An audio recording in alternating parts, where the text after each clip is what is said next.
Alright, so I figure we're going to start here with the mission briefing for the moment. At the moment, so what is it? Yeah, I'm going to start. I'm going to head back to the Abraham Lincoln, my home station. Pardon me. Get repaired and then head back out again. See, I'll just find some random spot in the galaxy and I'll just start heading there. Alright, so...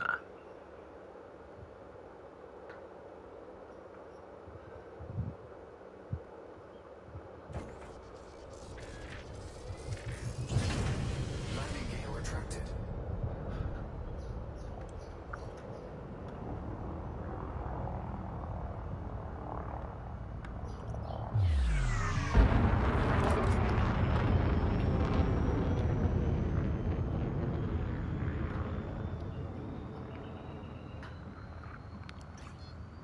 Frameshift drive charging. I said, what's 1-3? It's a very high gravity planet.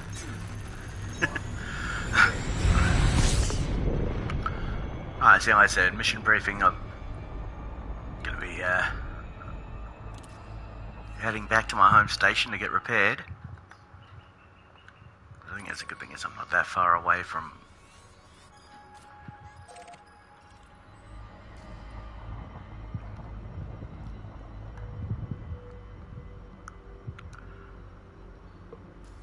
It's really... Oh, it's only 9 jumps here. It's not that bad.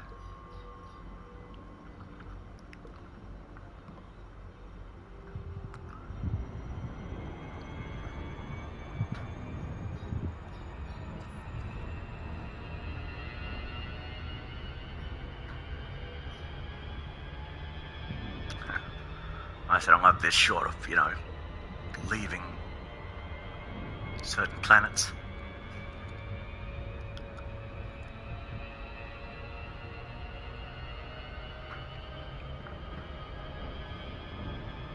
To break the surly bonds of Wasp 1-3, to touch the face of God, to, you know, quote Ronald Reagan after the Challenger disaster.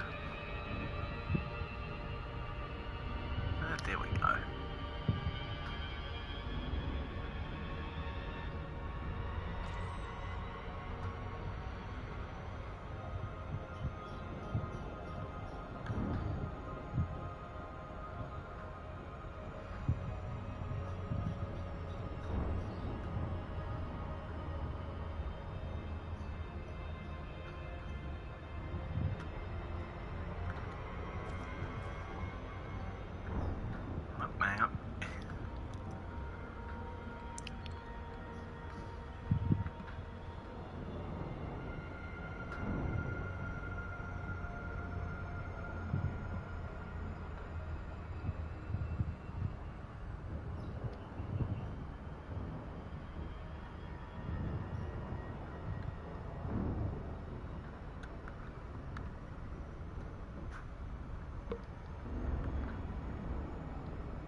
Frameshift drive charging. Alright, there we go. Oh, we got a like on the vid already. Sweet. Great to see.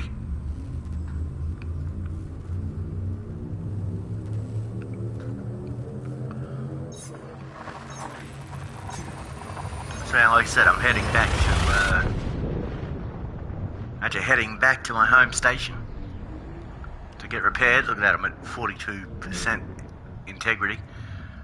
That's not going to help me. That is not a good thing to happen.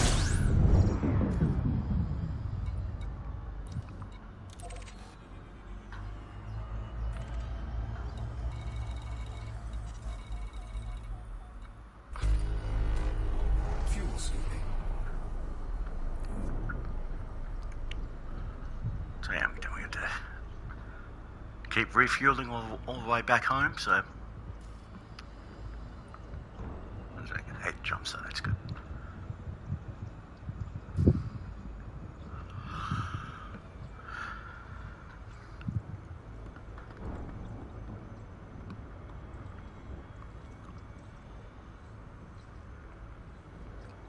Fuel sweeping complete.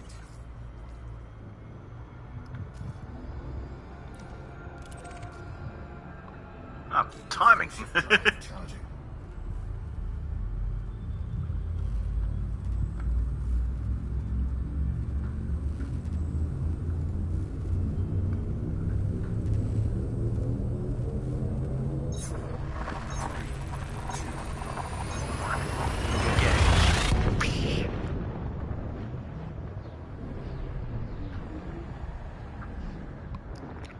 God, I just love the sound design. You can hear the... I know, I just love that sort of sound of the you know, fabric of space, you know?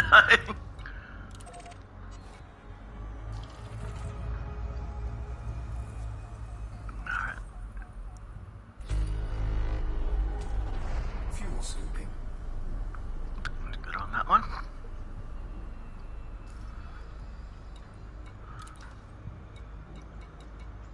Stations, yeah, good.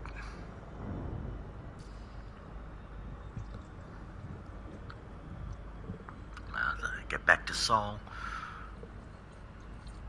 Fuel sweeping complete.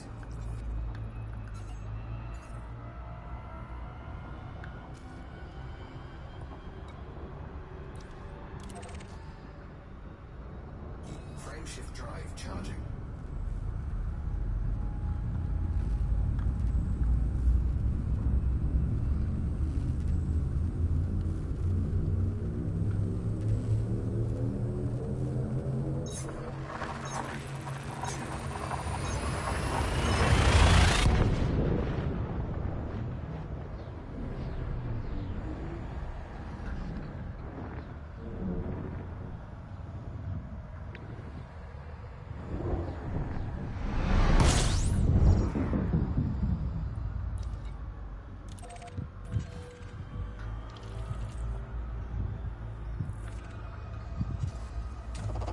Fuel sweeping.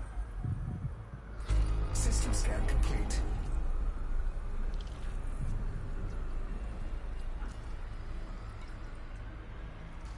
Fuel sweeping complete.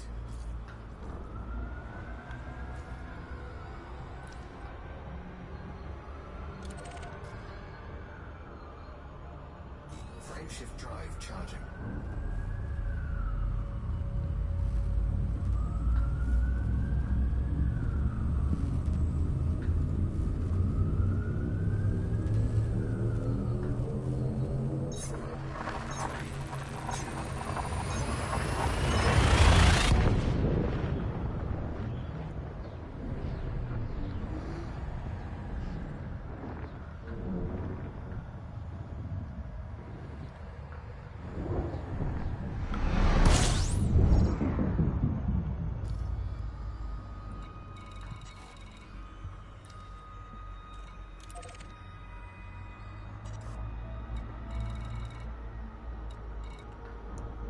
Station around, no station around here, so I can't get repaired. Fuel sweeping.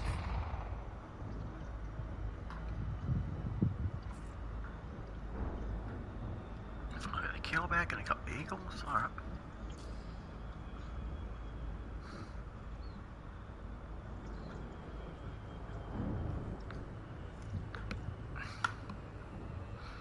Oh, maybe I can actually get repaired at the next station. Fuel sweeping complete.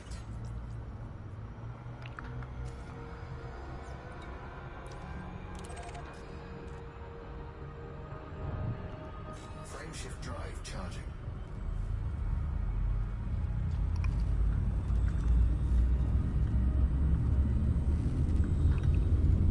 Just to watch the end.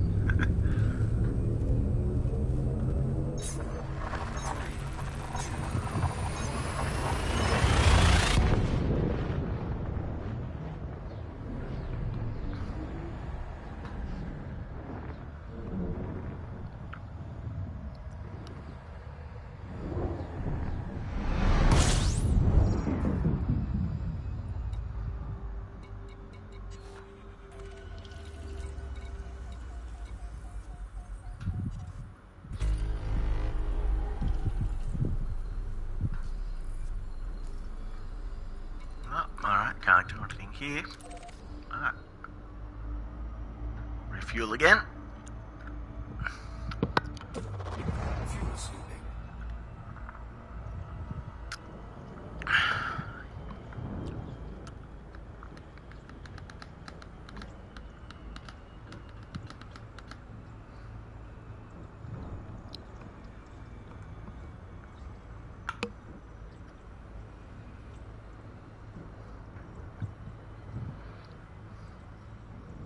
Fuel sweeping complete.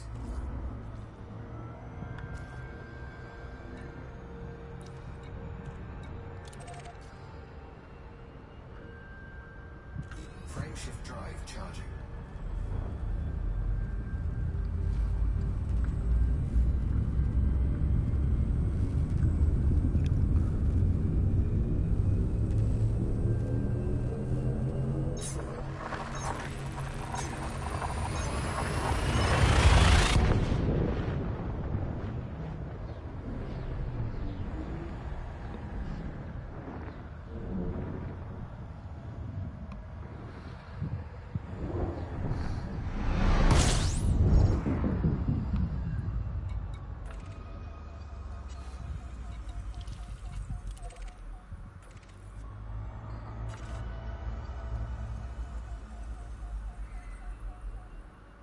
System scan complete.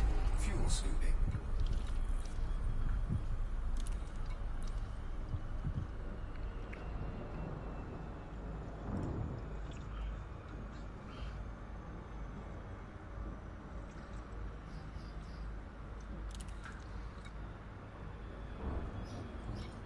Fuel sweeping complete.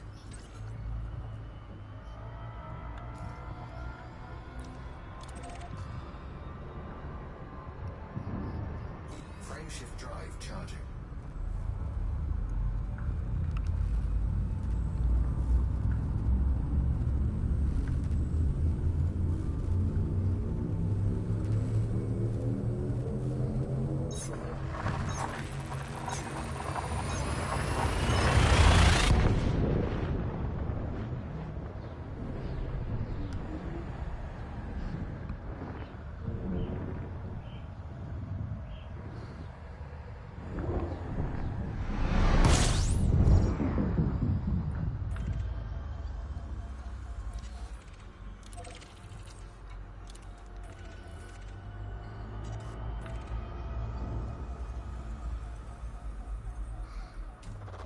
Fuel sweeping.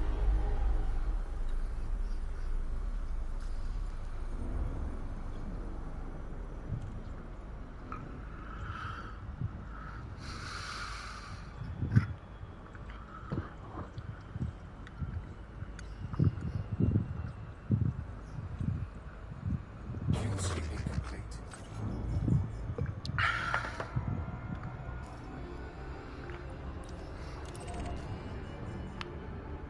Frameshift drive charging.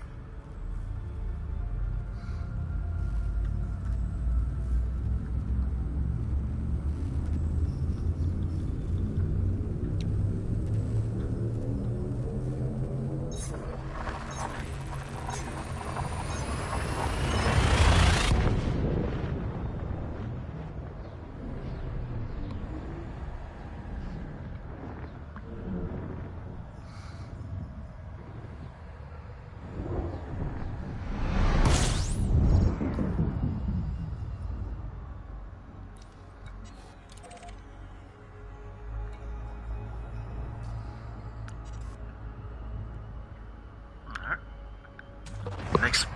Next jump will get me to my destination, which is good. Like I said, I gotta pay massive credit to the app Coriolis, which where is it? Oh, right here. Hang on a second. I'll give you the. I'll show you the logo for it. Hang on. If it'll even turn up. But where is it? Right. Zoom in a little bit more on that one. Right there. Gives you like the ultimate builds for like all your different sorts of ships. Because honestly, before this, I would not have been able to get my aspects to have the jump range it had. So I just figured I'd give a shout out to the Coriolis app.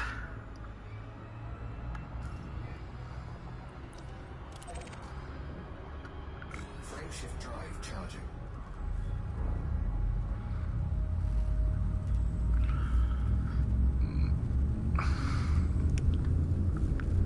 And here we go. Coming back home.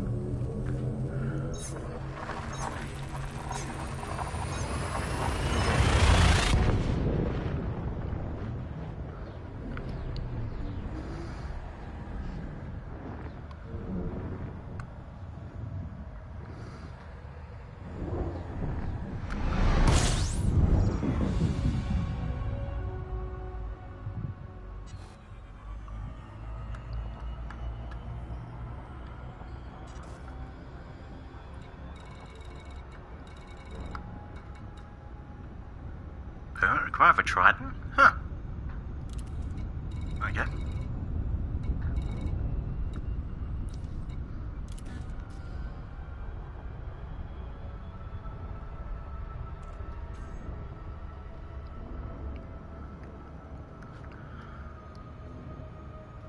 And I say, this is my home station, the Abraham Lincoln.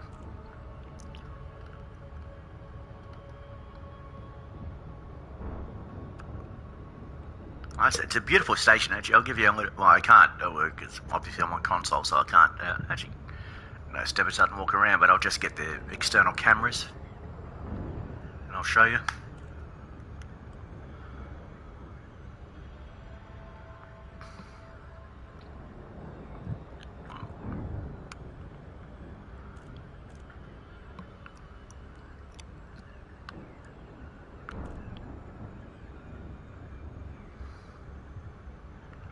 See, I think this is the thing that sort of sucks, because I do think that the PS5,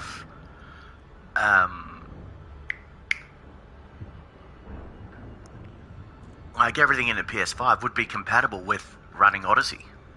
I do think, so it does sort of suck that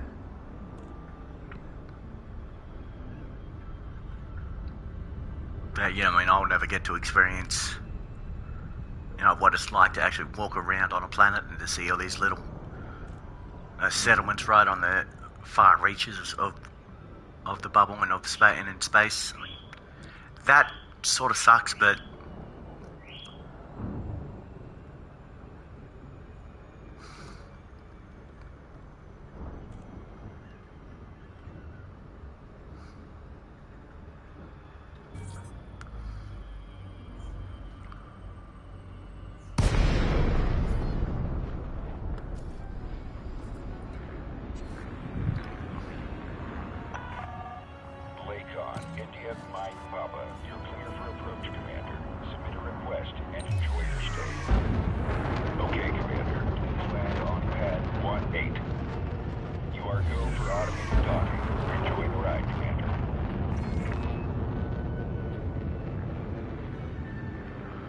and this is another key thing that I love about how Lakon built their ships. Like, you get these perfect unobstructed views around your cockpit. Like, I think that's why Lakon's always going to be like my favorite ship builder.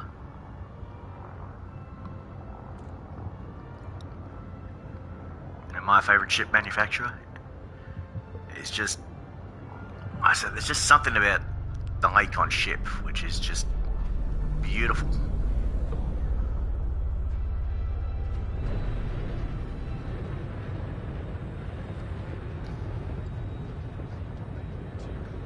Landing gear deployed.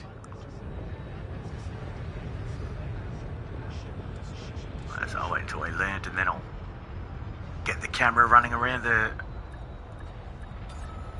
station. Perfect.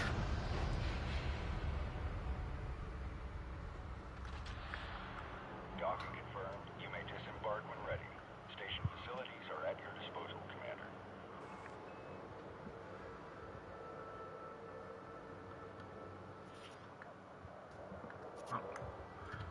Blocking bay access is a crime. Don't risk annihilation. Make way.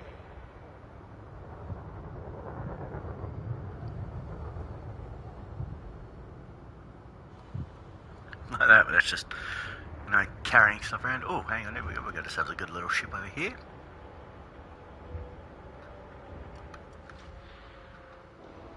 What do you got there? Keelback or a Type 6? No, we got a T6 right here. This station operates under a ducking reservation policy. Ensure you have Anything else? Oh, what do before attempting to disengage. anything around here with these three? Nope. Oh, we're about to. Hang on. Oh, what's this? A DBX or a... What's this one called? Just a car. Just a seer. Just a char. Maybe I don't know. Maybe a beautiful little. What is this? Is that the DBX or a DBS? I don't know. I've lost on that one. The flying brick. The T7. This was my first large ship. When I was trying to get, grinding for my Type 9.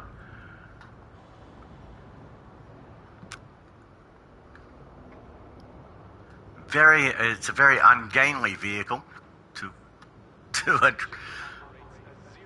Lost count. I've lost count how many times I've put myself up into the mail slot and just bumped my head on the top of it.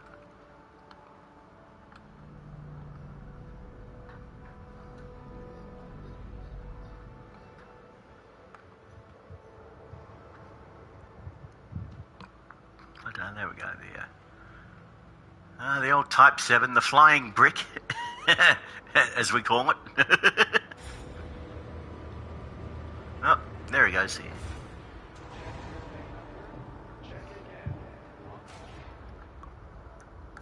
Alright, anyway. Refuel. Repair.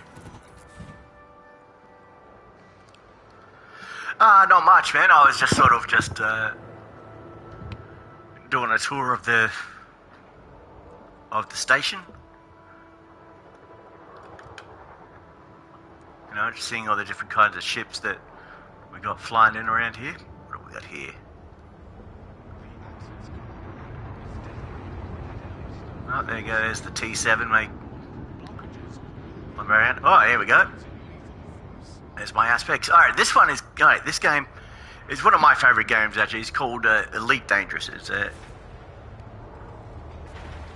It's not just an open world. It's an open galaxy sandbox game where you can be anything you want. You want to be a bounty hunter, be a bounty hunter. Be a pirate, want a pirate. Trader, explorer. You can be absolutely anything you want to be. Currently we're in the year. Is it 3000? I think we're in the year 3307 or 3308. This is what the game is here. Alright. So, see, at the moment I'm in here. But the thing is about this map, this map is not just that. This map is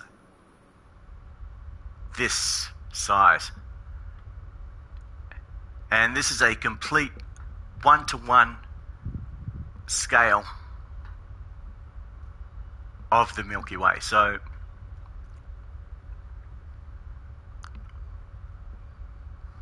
and from what less than I think 1% of this whole of the galaxy has been explored.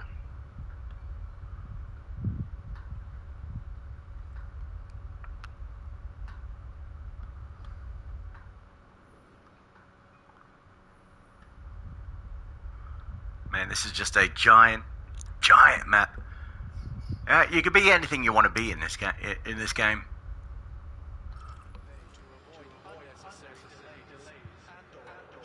Does that? I've got a few ships here. Like, this is my home station. So I've got 3 ships. But yeah, I've got the Type 6 transporter and the Type 9 heavy.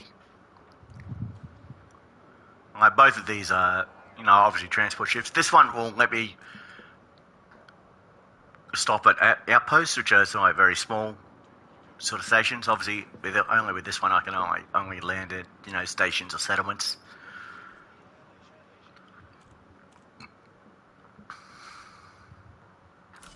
Oh yeah, this one can let me land on outposts. I'm probably not the best at trying to explain what the game is. Hang on, let me get. All right, hang on. All right, let me get the Wikipedia ad because this will give you the description. Hang on.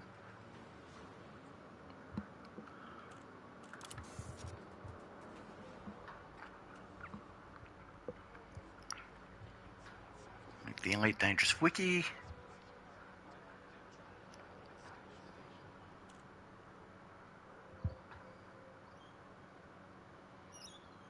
Alright, here we go. Just wait for it to load up so I can read the... Okay. Alright, this is going to take a bit of a... You can't stick around? Well, that sort of sucks, dude, but alright. Well, let me read to you until, we... until you decide you're sick of me. Elite Dangerous is a massively multiplayer space epic and the fourth installment in the legendary Elite series, the longest-running space simulation series in history. It was developed and published by Frontier Developments with David Braben as the director. The Windows PC version launched on December 16th, 2014. It was partially funded as a Kickstarter campaign. The Mac version was released on May 12th, 2015, but Mac OS support was dropped on December 11th, 2018 due to technical barriers. The Xbox One version launched on October 6, 2015, followed by the PS4 version on June 27th, 2017. The Xbox One and the PS4 versions can be played on the Xbox Series X and PS5 respectively via backwards compatibility, but no new ports optimized specifically for next-gen consoles are currently planned. New players start out with a Sidewinder Mark I ship. So hang on, let me... it's standard in every shipyard. Right there. And a small sum of credits. Yeah, you start off with about 10,000 credits. So they can blaze their own trail to fame and fortune and can assume a number of roles, including trader, pirate, bounty hunter, miner, explorer, and scavenger. Elite Dangerous brings a modern look and new features to the Elite franchise. It is the first game in the series to feature online multiplayer in a vast one-to-one scale simulation of the Milky Way galaxy based on real scientific principles, recent scientific data, and theories. It is groundbreaking in that the galaxy is based on a lot of hard science with all sorts of star surveys that are fixed and merged to, for the first time in gaming history, compose a very consistent model of the Milky Way galaxy, and it's rich enough to plot the night sky. It's also one of the first major titles to offer full VR support with an exceptionally immersive experience in an all-encompassing universe, and every player on every platform affects the same shared galaxy with an interactive overarching narrative via the background simulation. So if that one makes... There you go.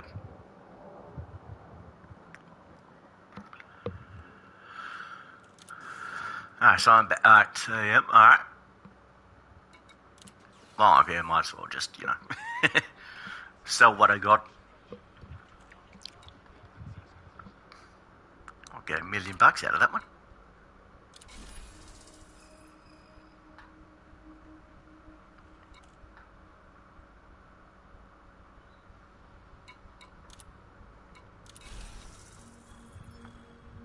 Alright, I'll see you next time around, Mystery. Hey, thanks for coming in, dude.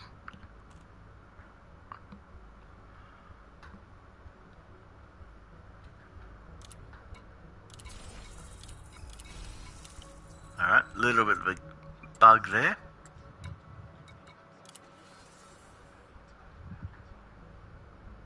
Alright, So I did sell it. Alright, cool. Alright, exit.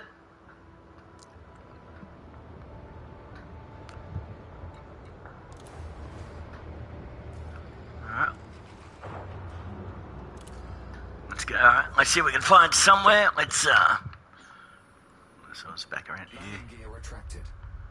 Alright, I'm gonna flig myself over here.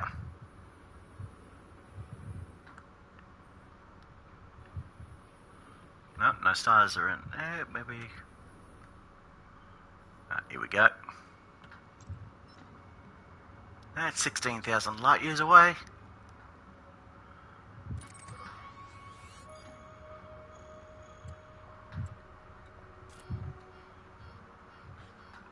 Hopefully I can get there, let the computer plot the path.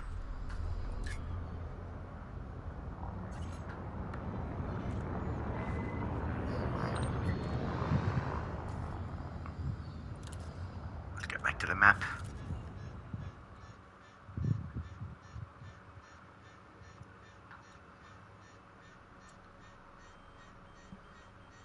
What's that?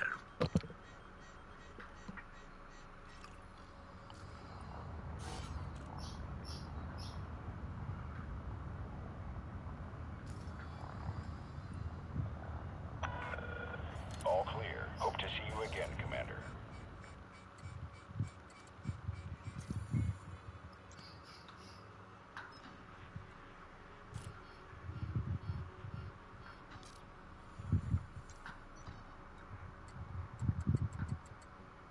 Okay, why is it not letting me unselect it?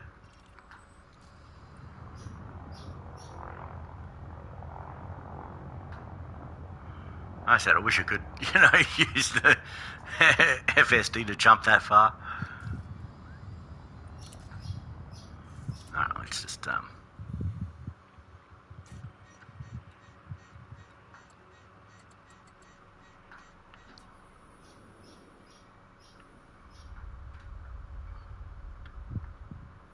ooh, nebula.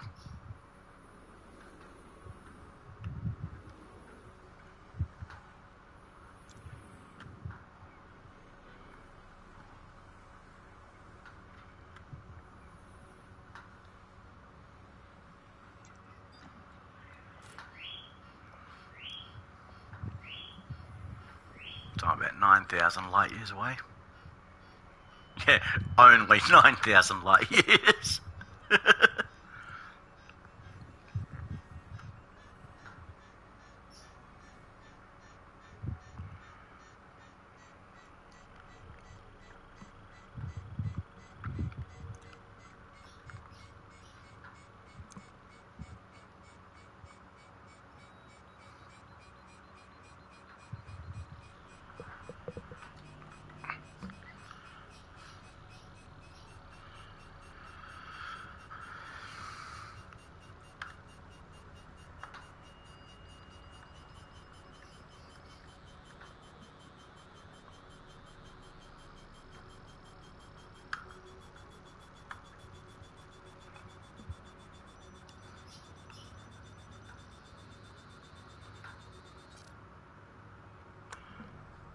Beautiful. There we go. About 300 jumps to... Frame shift drive charging. There we go.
Actually, I gotta go. I gotta poop. I'll be right back.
Frameshift drive charging.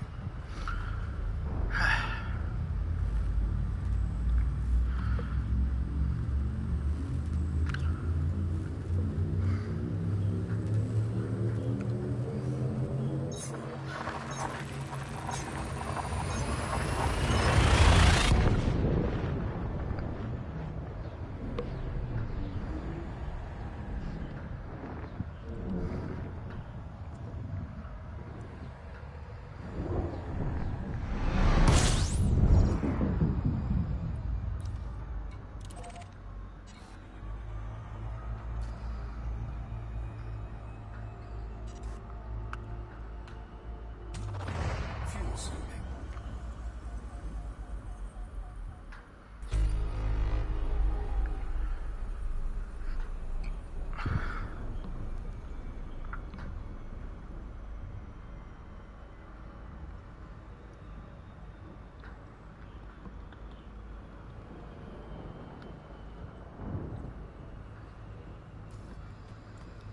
Fuel scooping complete.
The Empire. Introduction. What a piece of work is man. How noble in reason, how infinite in faculty. In form and moving, how express and admirable. In action, how like an angel. In apprehension, how like a Frameshift drive charging. God. The beauty of the world. The paragon of animals. Shakespeare, Hamlet. When our ancestors departed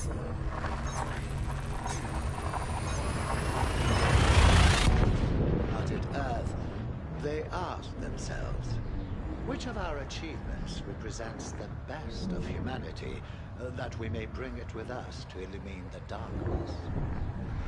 The Federation, embroiled in a world of contracts and petty bickering, chose their constitution. They placed their trust not in man himself, Fuel scooping. but in an imperfect work of love. But my ancestor, your first emperor, was wiser. He knew that the best achievement of humanity was humanity itself. There was more wisdom in a single nucleotide of his noble DNA than in all Fuel scooping complete. the Federation's written texts. That same wisdom still guides us now. We need no dust Frameshift drive charging. documents to assert our right. We are human, born to rule. And the universe awaits the firm hand of our governance.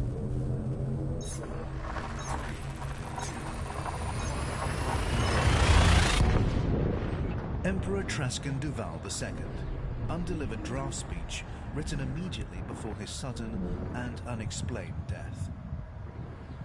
The Empire, while younger than the Federation, is easily the equal of its historic rival in terms of scale and resources. The key social distinction between the two powers is that slavery in the Empire is legal, a fact Fuel scooping.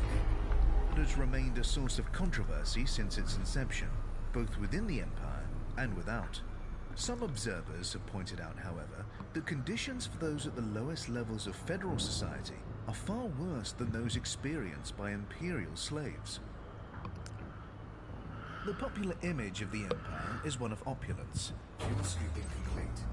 but while pomp and pageantry may be the norm in the core imperial systems, elsewhere in imperial space, one can find myriad examples of deprivation and squalor. Indeed, the Empire encompasses many striking contrasts.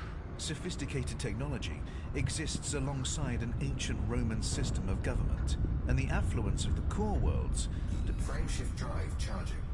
depends on often unregulated slave labor in the wretched outer colonies.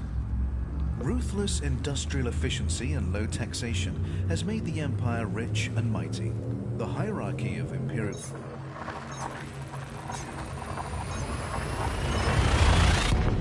society is rigid, You're heading up but to a imperial citizen space. This can could be always interesting. rise through the ranks if he or she becomes wealthy enough and makes the right connections. Even a slave could, in theory, become a senator. The Empire. History. The Achenar colony was founded. In the mid-23rd century, wealthy entrepreneur Marlene Duval was so frustrated with the federal government that she founded an independent colony of her own in the Fuel scooping. Achenar system, chosen for its remoteness. When Marlene was killed shortly afterwards in a flyer accident, her brother Henson Duval took over as ruler. Henson Duval the Emperor. Duval immediately abolished the fledgling democracy that Marlene had set up, and in its place, he established a system modeled on ancient Rome. He was now emperor, and his closest allies were his senators. Any colonists who might have objected were forced Fuel scooping complete. into silent compliance with Duval's vision. Such were his wealth and power. It was also widely believed that Marlene Duval, like Remus in ancient Rome, had been killed by her own brother. Nobody dared to speak out. The Mudlark extinction. Frameshift drive charging.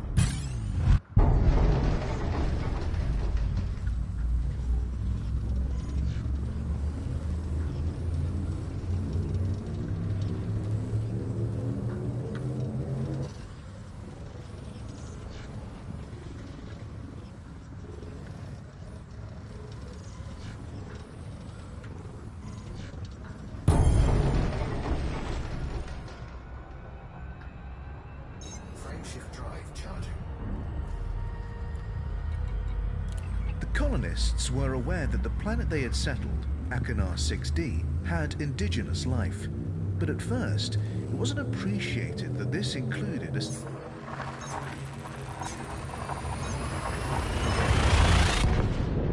species. I don't know why I got Nicknamed anything the there. I'm not Mudlarks carrying after they anything. were observed digging through riverbank mud in search of food. Although the mudlarks were at a pre-agricultural stage of development, they had begun to develop the beginnings of language. They also created crude forms in molded clay, with no obvious practical purpose, possibly indicating a nascent artistic culture. The mudlarks proved fatally vulnerable to the bacteria carried by the colonists, and within a few decades of the colony's founding, the species was extinct. Rumors subsequently emerged that Henson Duval had purposefully removed all traces of the mudlarks, partly in fear of federal reprisal, and partly to ensure that his development plans would not be hindered by ecological constraints. The Federation attempted to reclaim Achenar. When the federal government heard rumors that Duval's colony had recklessly caused the destruction of a sentient indigenous species, they decided on military intervention. The Imperial ships beat back the federal attackers, who were unable to establish a beachhead Frameshift drive charging. among the airless outer worlds, and struggled to maintain supply lines so far from Earth. The federal forces eventually fell back and entrenched are in the in the Beta unknown. Hydri system. There it is.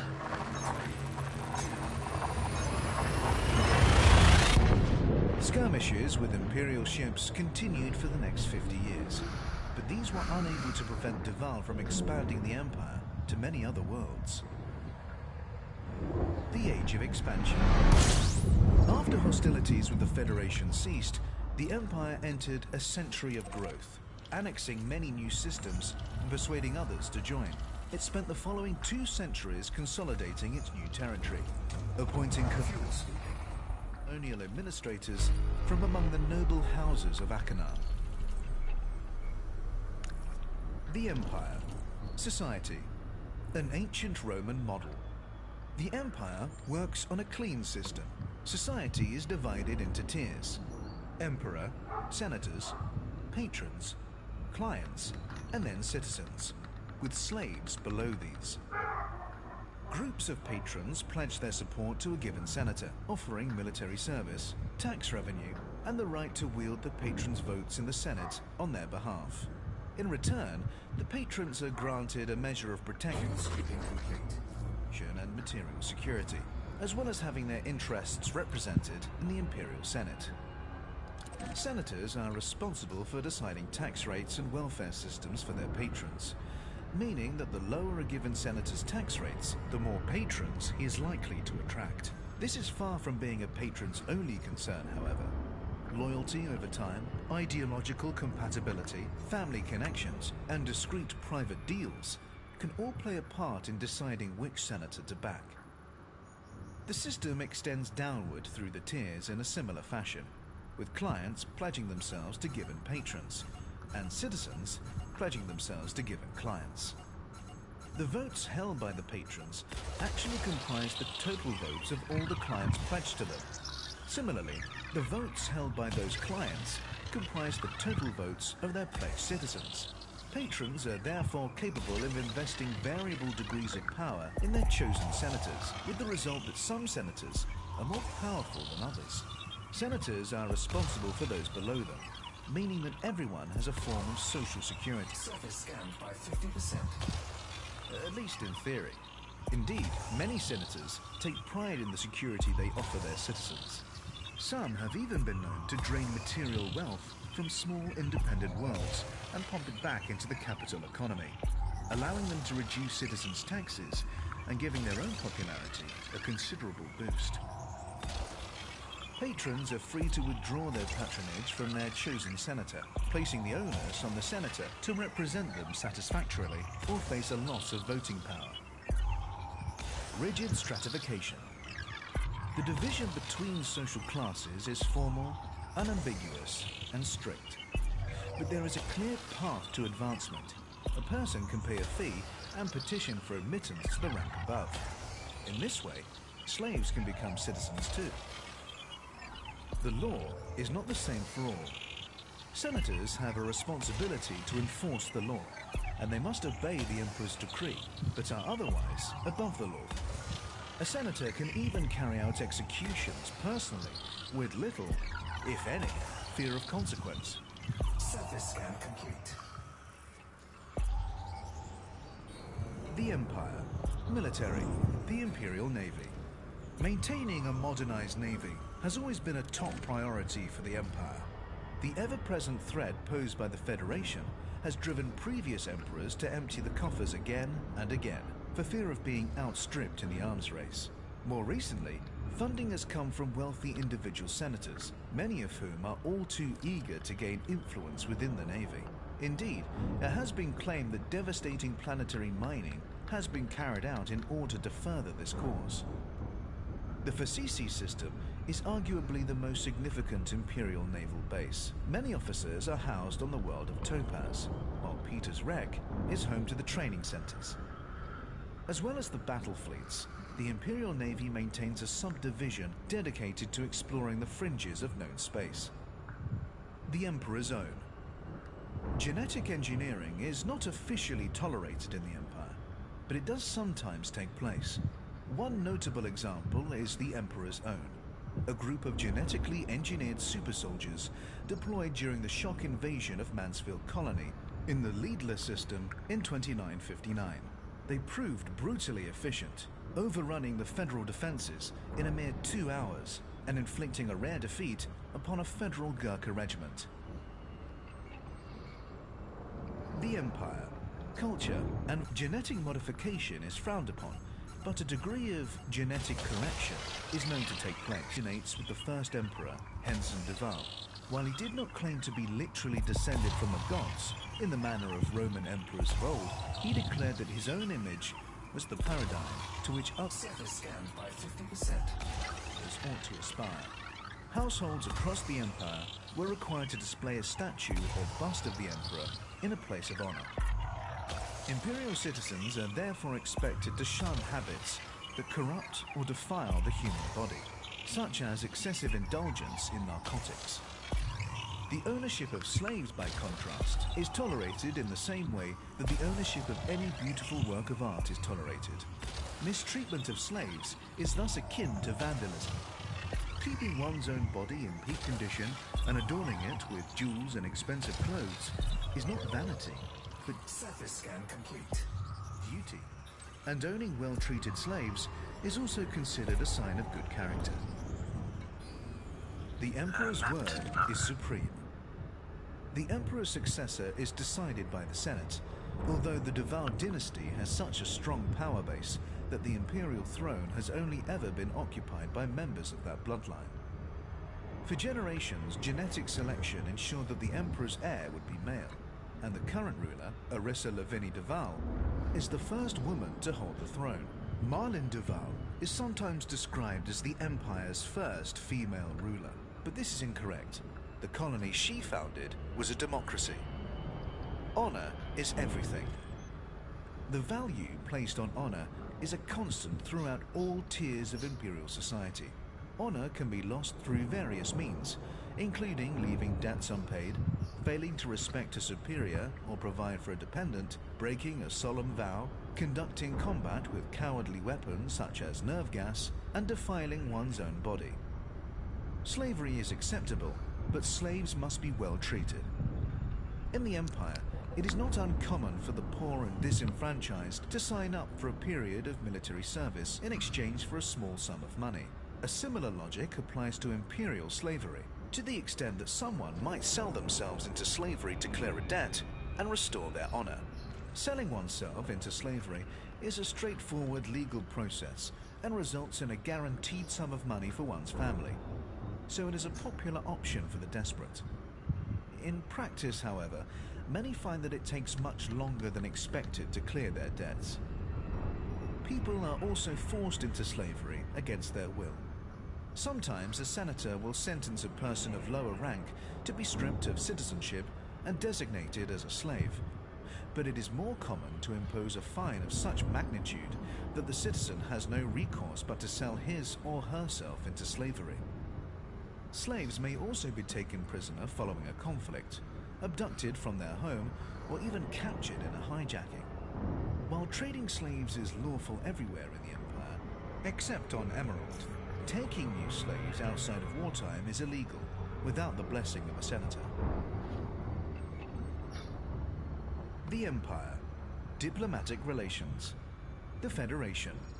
Resentment of the Federation runs deep in the Empire. The superpower is remembered as an oppressive, interfering force that hypocritically avoids inflicting the slightest harm on non-human life, but thinks nothing of forcibly imposing its values on its fellow humans, and lacking the freedoms and social customs that the Empire values so dearly. While open hostility has frequently been the case in the past, the current situation is one of grudging coexistence, beneath which mistrust simmers. Despite this antipathy, the Empire cooperated with the Federation in a series of joint initiatives against the Thargoids in the early 3300s. The Alliance. When the Alliance was founded in 3230, following a bitter conflict with the Empire and the Federation, multiple systems defected to it from both superpowers. Surface scanned by 50%. To the surprise of many, the Empire took very little further retributive action, partly because of the ill health of the Emperor of the time, and partly due to a belief that the defecting systems would return to their natural home, sooner or later. The Empire's current Surface scan complete. attitude to the Alliance is one of studied contempt. To recognize it as a threat would be too much like showing respect. Internal politics. Unsurprisingly for a society so concerned with rank and influence, the Empire contains a multitude of feuding power blocks. In particular, there is a good deal of bad blood between the various noble houses, whose values range from hardcore traditionalist to staunch reformist. The Imperial Senate is no longer as overshadowed by the Emperor as it once was, and has gained sufficient strength to act as a counterbalance to the Emperor's political will.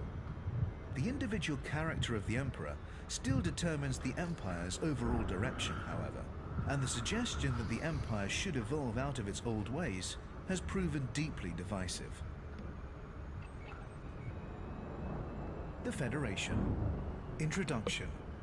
For I dipped into the future, far as human eye could see, saw the vision of the world and all the wonder that would be, saw the heavens filled with commerce, argosies of magic sails, pilots of the purple twilight dropping down with costly bales, till the war drum throbbed no longer and the battle flags were furled in the Parliament of Man, the Federation of the World. Alfred Lord Tennyson, Locksley Hall, 1835. How then to attempt the impossible task of summing up the Federation? We are the ones who draw the lines. Our forefathers, who lived through the bitter anguish of global wars, drew a line under them and declared, no more. We enshrined the rights of all citizens in our Constitution, underlined them, and signed. We plotted the lines that first linked the star systems, bringing humanity to the shores of new worlds, opening the way to interstellar trade. And when humanity itself, in the exuberance of youth, threatened the delicate balance of alien life, again we drew a line. Thus far let us lawfully tread, and no further.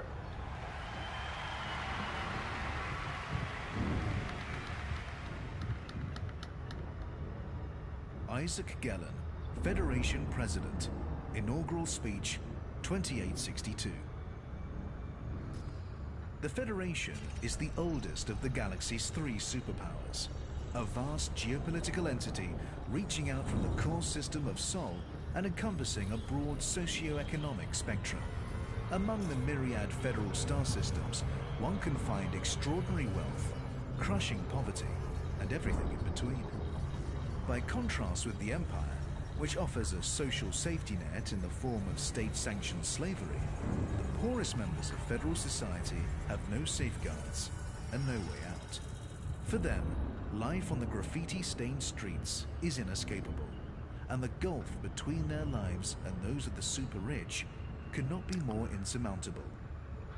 At its best, the Federation embodies the values of its founding nations: democracy, industry, and liberty.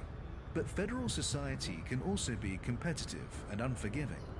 Corporations wield too much power, politicians are often corrupt, and a sink-or-swim ethos prevails. The Federation. History. The nations of Earth united in the aftermath of war. After the devastation of World War III, the United States of the Americas rose to become the planet's dominant nation. Over the following years, it gradually brought the other nations of the world under its aegis. Called at first the Federation of the USA, the expanding democracy was soon given the less exclusive title of the Federation. Humanity reached for the stars. When faster-than-light travel became a reality in the 22nd century, several terrestrial corporations competed fiercely to establish the first human colony in a new star system. Tau Ceti was the first system to be colonized, followed by Delta Pavonis, Beta Hydria, and Altair. In their wake, their Surface scan complete. followed a wild scramble of pioneering expeditions and colonial ventures. The first colony rebelled. The year 2161 saw a dispute between the colony of Tau Ceti III and the Federation Authority, centered on the colonists' repeated refusal to limit the damage they were inflicting on the alien ecosystem. Earth dispatched a fleet with orders to revoke the colony's charter. The colony responded by declaring independence. A military stalemate led to grudging compromise, and the Federal Accord resulted, granting the system rights and representation along with concomitant duties. The Federation, born on Earth, was now an association of star systems. The Birthright Wars gave corporations preferential treatment. Starting in 2621, a group of corporations subjected the federal government to over a century of unrelenting pressure. They demanded the right to buy up underexploited colonial land from its hereditary owners. Under the terms of the original charters, the land belonged to the colonists and their descendants, regardless of their ability to mine, farm, or otherwise exploit it, meaning that immense resources were lying untapped. The corporations argued that with the machinery, workforce, and fleets at their disposal, they could tap those resources, the Federation would be enriched, the original owners would be compensated, and everyone would be satisfied. The Federation bowed to pressure and allowed compulsory purchase of the family's land, albeit for far less than the expected sums. Outrage, rebellion, and, in one case, the defiant resettlement of an entire colony resulted. The Federation's detractors often point to this dark episode as indicative of its true nature, a mere administrative puppet bent to the will of rapacious corporations. The Federation. Society. A federated democracy. The Federation's legislative body is made up of congressmen elected to represent their system or state. Apart from the oldest core systems such as Sol, which encompasses multiple states, each star system within the Federation is considered a single state. New colonies do not qualify for full Federation membership until and unless they fulfill the development objectives set down for them. With self-reliance comes representation. The federal government has its seat on Mars, which was terraformed in 2286. Congress was moved there from Earth in the early third millennium. The executive branch is headed by an elected president with a fixed 8-year term. Constitutional rights obtained. The sovereign rights of all individuals are enshrined in the Constitution, which is a modified and streamlined version of the US Constitution, originally codified in the 18th century. The right to liberty underscores the absolute ban on slavery within the Federation. and is a point of contention with the Empire. Corporate interests dominate. Although the Federation is loudly and proudly democratic, corporations still exercise tremendous influence over the democratic process, shaping citizens' choices through celebrity endorsement, lobbying, and occasionally outright corruption. The government is notoriously reluctant to curb corporate activity.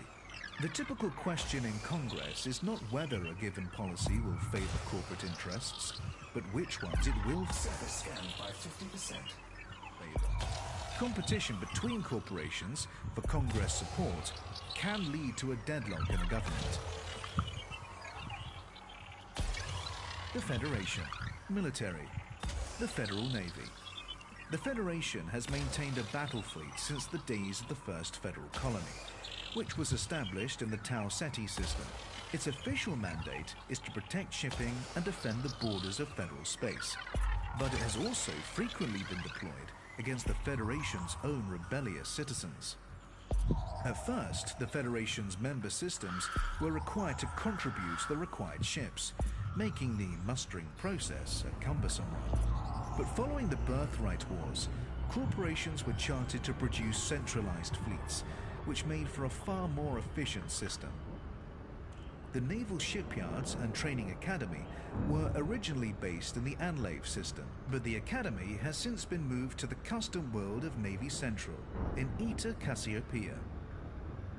The Navy benefited from massive investment following the forced sell-off of colonial land in the Birthright Wars, during which it was wielded against the colonists in a bitterly resented move. When the Thargoids were first encountered in 2849, the Navy was boosted once again in fear of the alien threat, and a further bolstering followed in 2867, in the aftermath of what were believed to be Thargoid attacks. Governor Raul Santorini championed heavy cuts to the Navy budget in 3022, which were not reversed until President Varian Scott came to power in 3144. Scott talked up the Thargoid threat, again increasing funding to the Navy and removing the requirement for military actions to be approved by congressional vote. Land forces. In addition to the rank and file, the Federation still enjoys the loyal service of special military divisions, such as the Gurkha Regiment, who have served since the days of Earth. Keeping up long-standing traditions such as this is an important link to the past for Federal citizens. The Federation. Culture and values. If you want to eat, you have to work. The Federation has no room for freeloaders. It has nurtured the core frontier values of self-reliance and entrepreneurship since its inception, and respects the self-made citizen. This insistence upon paying your way and pulling your weight also applied, notoriously, to the process whereby new colonies were established. Until a given colony was able to fulfill the development goals set down for it by the Federation, it could only ever be a dependency with no voice of its own. Given that the Federation's assigned goals could vary wildly from one colony to the next, this requirement frequently chafed with the colonists. While the Federation maintained that it was simply exercising flexibility, since no two worlds were the same, some colonies were tempted away to the Empire by the promise of being recognized as sovereign without having to jump through arbitrary hoops. Corporations took humanity into space. The Federation has never forgotten the role played by private enterprise in the initial migration from Earth. Corporations enjoy substantial freedom and influence under the Federation, so much so that it often seems they are the powers truly running the show. Federal citizens can be as passionately loyal to their corporations as they would be to a family or clan group, and it is common for successive generations of a given family to serve the same corporation. Harvest the limitless riches of space, but respect non-human life. The Federation and the Empire have hugely differing views on the primacy of humanity in the cosmos. While the Federation insists that its colonies treat indigenous non-human life with care, the Empire typically takes a more human-centric approach. This attitude has allowed the Empire to poach several developing Federation colonies, who felt themselves hamstrung by ecological regulations. Wealth is freedom. Federal citizens actively embrace corporate culture, expressing their identity through brand choices and media consumption. The Federation. Diplomatic relations. The Empire. In 2292, a group of colonists established a settlement on Achenar 6D, chosen for its remoteness. The original intent was merely to live free from interference, but autocrat Henson Duval rapidly took control of the colony and had himself proclaimed emperor. The Federation attempted military reprisals, partly due to the nascent empire's insistence on independence, but faced a harder fight than they had expected and were held at bay. Over the next 50 years, the empire expanded to many other worlds. The Federation's relationship with the empire is one of entrenched mistrust, stemming from irreconcilable ideological differences, mollified somewhat by the corporations, which have a presence in both territories, and thus act as a stabilizing influence. Outright hostilities between the powers, when they occur at all, are usually conducted through proxy forces. The Alliance. In 3228, the federally aligned corporations supplying the Alioth system attempted to raise their prices, leading to a citizen rebellion. Several independent systems assisted the rebels. Neither galactic superpower was able to suppress the revolt. The Empire was too far away to intervene effectively, whereas the Federation was hampered by unexpected public sympathy for the rebels. The Alliance of Independent Systems, founded on Alioth in 3230, drew in new members over the next 20 years. Some were already independent, while others defected from Surface scan complete. the Federation or Empire. In order to keep more worlds from defecting, the Federation was forced to reform the process, whereby colonies could achieve full federal membership. So far, it has only managed to slow the loss of worlds to the Alliance, and has yet to tempt any back. The Alliance. Introduction. Rise, like lions after slumber, in unvanquishable number. Shake your chains to earth, like dew which in sleep had fallen on you. Ye are many, they are few. Percy by Shelley, The Mask of Anarchy, 1819. I've read your speech a dozen times, Mick. We can't use it. Sure, we could sound off about self-rule and freedom from tyranny and the dignity of the working man/woman, and the young hotheads would lap it up like they always do. I'm not saying we don't need that stuff, but we mustn't forget it's just marketing. A shiny wrapper. It's not enough. If we're going to make the Alliance of Independent Systems happen, we need more than tub-thumping speeches from a war hero. We need to show our people that the damn thing can work. I want spending plans, dividend forecasts, surveyors' reports. I want data so dry you don't need to believe in it. The people are tired and heartsick. They've been sold dreams too many times by both sides, so let's not try to sell them anymore. It's time Surface scanned by 50%. to wake up. Surface scan complete. Private communique from Meredith Argent to Mick Turner, founders of the Alliance. The Alliance is the youngest of the galaxy's 3 superpowers, and is perhaps best understood in terms of what it chooses not to be. It rejects both the extreme capitalism of the Federation and the rigid hierarchy of the Empire, choosing instead a third way of voluntary association for mutual benefit. The desire for freedom from interference, both from external threats and internal bureaucracy, was the key motivation behind the Alliance's founding, and is enshrined in its Articles of Association. The governments of the member systems are given as much autonomy to create their own laws and administer their own affairs as possible. The right to political self-determination and cultural self-expression are essential to the Alliance. but it remains to be seen whether the ultimate result will be stable harmony or a cacophony of dissenting voices. Every Alliance member knows that alliances have been made before, many times over, only to collapse. The Alliance. History. Alioth was colonized.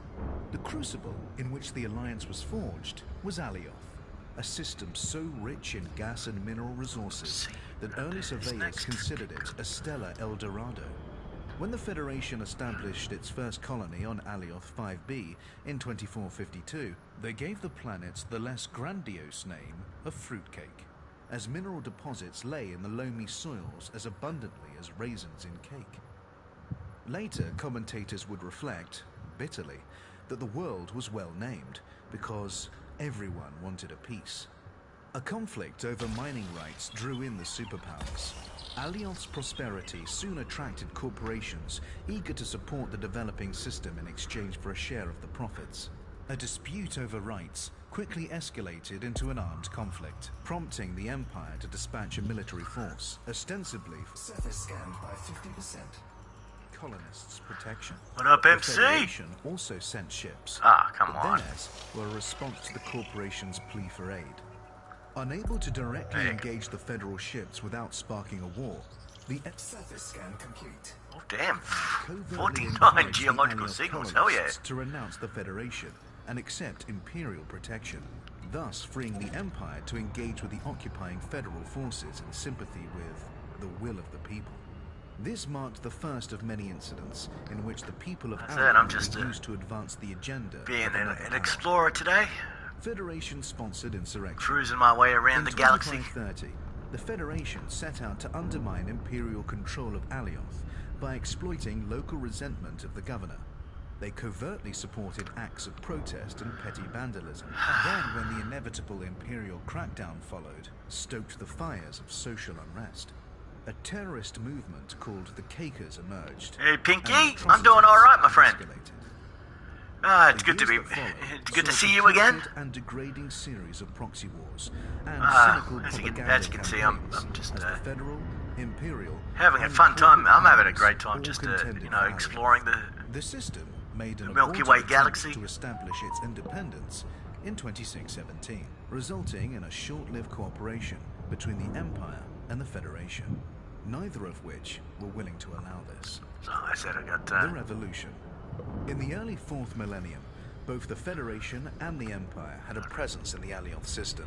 So here you go, here's my now ship known right as here, Gordon the, World, was a federal Oh, this protectorate, game is fantastic. while I said the this is one of my. Empire had earlier This is another one of my personal favorite games. Like, on the world of New California, and also held gas mining platforms in the I system. think because, you know, The federal corporations. I know, it's just a great way to just sort of. had raised the prices It's not a of turn your brain off several sort of game, times but in the you previous can years. turn your brain off, And but when they imposed yet you do it at another your own price, risk, really. The planet's inhabitants revolted. I think this is one of the most realistic space sims commandeered any available ships and headed that's out out to the there gas mining with the platforms, Elite Dangerous. where they attacked the outpost's corporate employees. Alarmed, the Empire and the Federation dispatched ships to put down the rebellion, but were beaten back by a hastily assembled force made up of fighters from Alioth and, crucially, volunteers from nearby independent systems.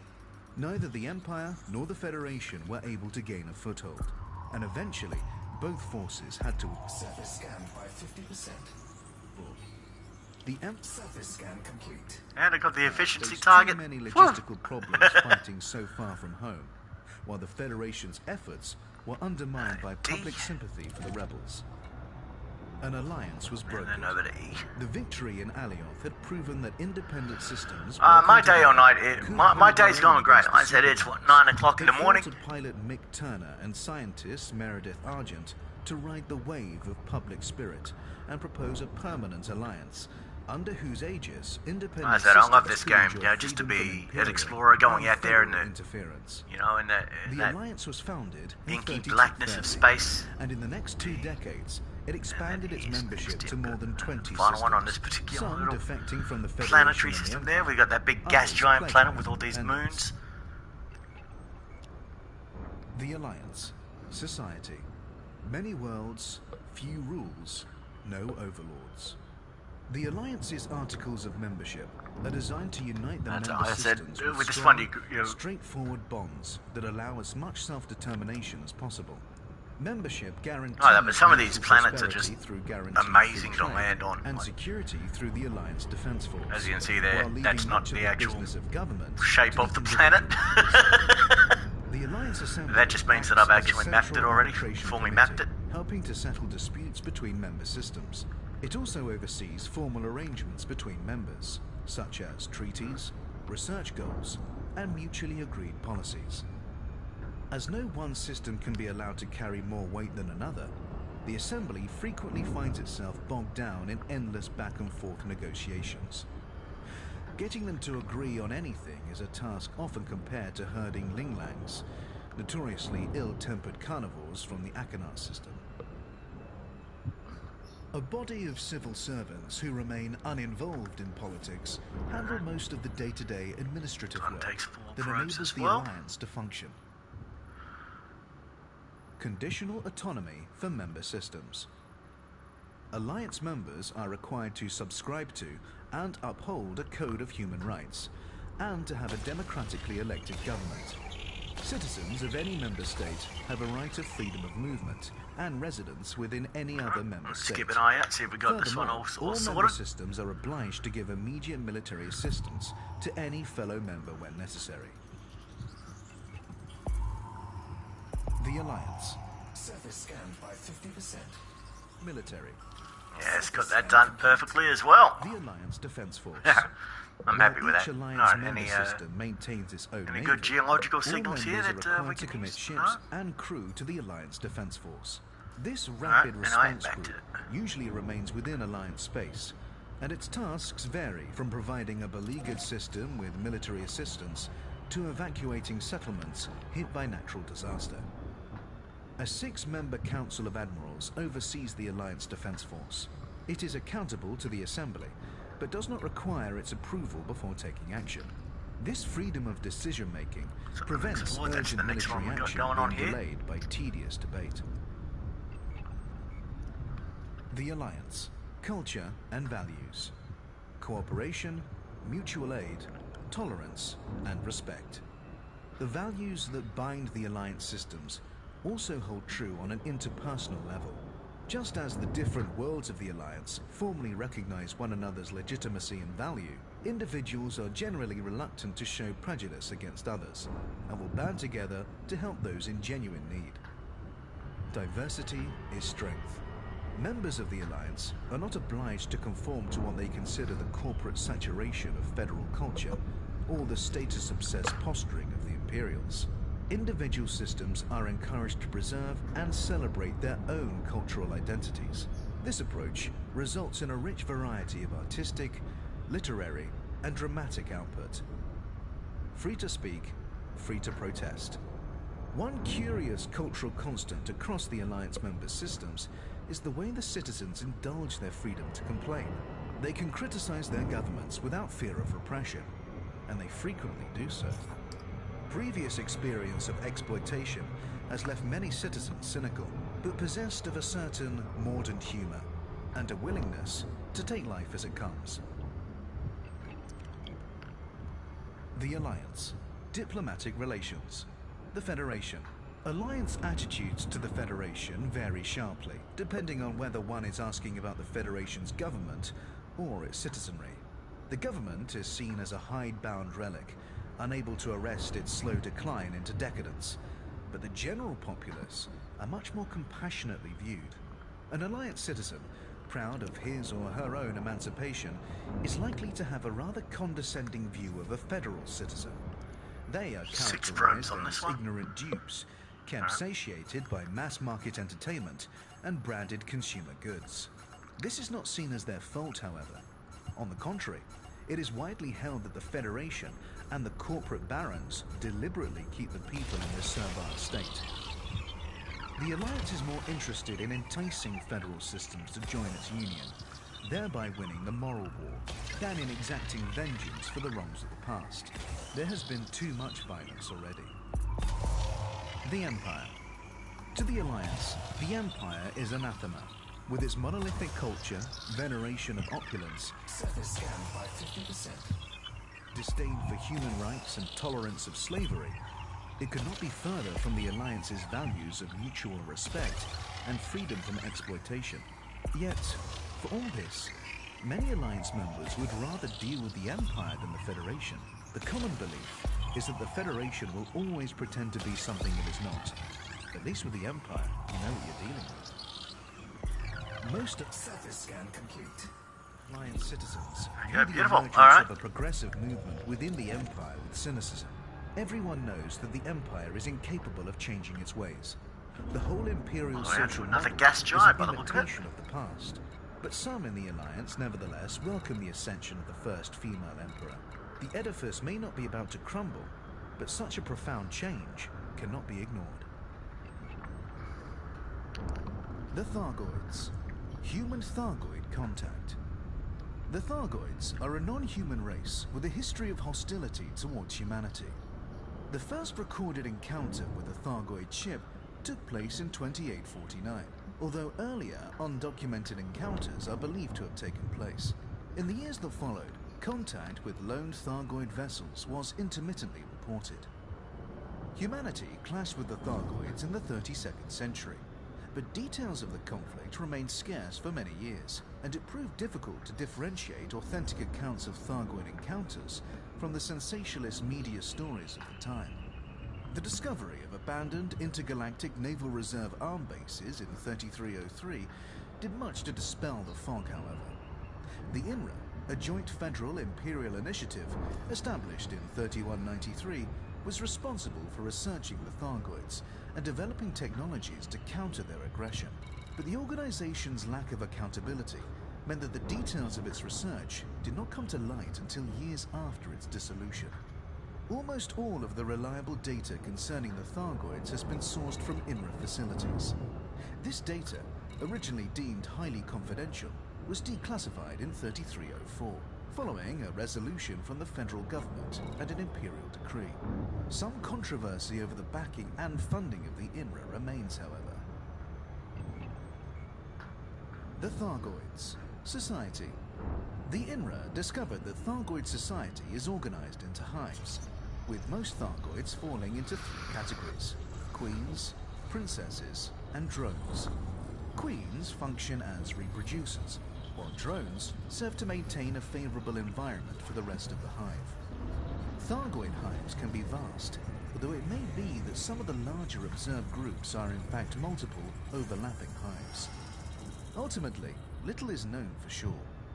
The average Thargoid queen is at least as intelligent as a human being, while the typical drone possesses a more rudimentary level of intelligence.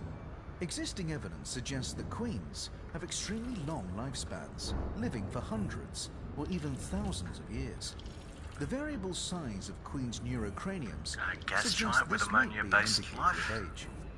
Little is known about the precise nature of Thargoid reproduction, but it is likely that queens can reproduce both sexually, with other queens, and asexually. It is thought that the latter method produces drones, while the former produces a new queen. Analysis of Thargoid specimens led some INRA researchers to believe that a new queen, or princess, becomes a full queen only once it has produced drones of its own. Significantly, queens are believed to be single-sex. The Thargoids' ability to reproduce asexually means that their populations can expand Surface scan complete. incredibly quickly, but it is thought that they deliberately restrict the size of the populace so as to not to deplete all available resources. There is evidence to suggest that this is sometimes achieved by culling Surface scan complete. older drones. INRA testing indicated that queens perceive drones as entirely expendable, presumably due to the ease with which they can be replaced. Indeed, a Thargoid queen appears to give no more thought to the loss of a drone than a human would an eyelash. The Thargoids. Communication. The belief that Thargoids were capable of some form of extrasensory communication was often cited in the early years of human-Thargoid interaction. But prior to the discovery of INRA records, it was not fully understood.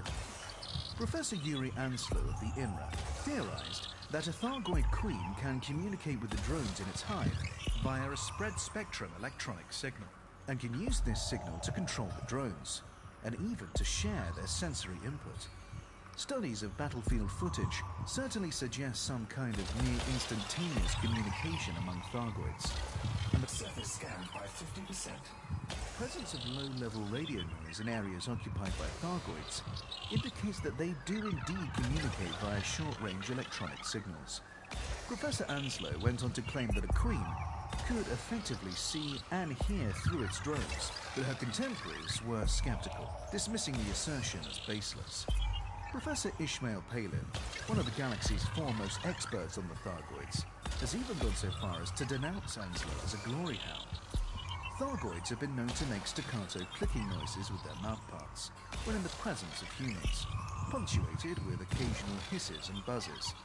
They've also been observed directing such noises at one another, albeit much less frequently. Professor Albert Tesreau, a founding member of the Joint Superpower Initiative, AEGIS, and a specialist in interspecies communication, has studied INRA audio logs and suggested that the sounds probably represent some kind of language due to the repetition of certain sound combinations. It is unclear why the Thargoids would sometimes choose to communicate with each other vocally, given their capacity for extrasensory communication. Professor Anslow suggested that the sounds could be designed to intimidate enemies or opponents, noting that Thargoids often produce them prior to combat.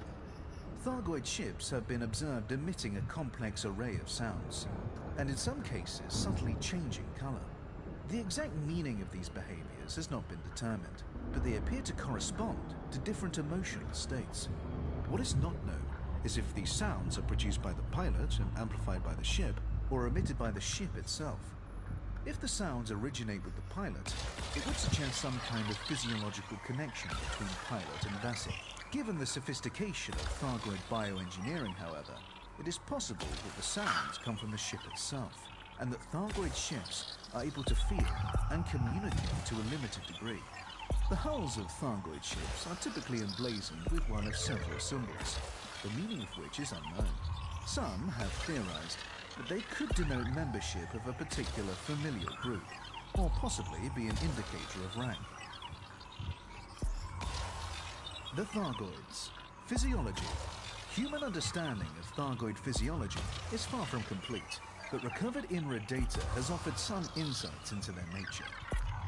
INRA records describe the average Thargoid as physically larger than a human being, and generally insectoid in appearance.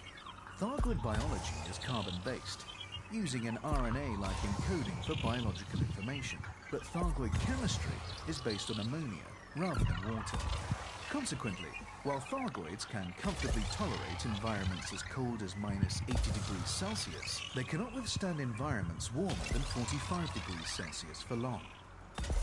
According to notes compiled by Dr. Peregrine Hennig, an INRA researcher, Thargoids can survive for a significant time in the vacuum of space, without apparent discomfort, and can tolerate radiation and extreme cold for far longer than a human.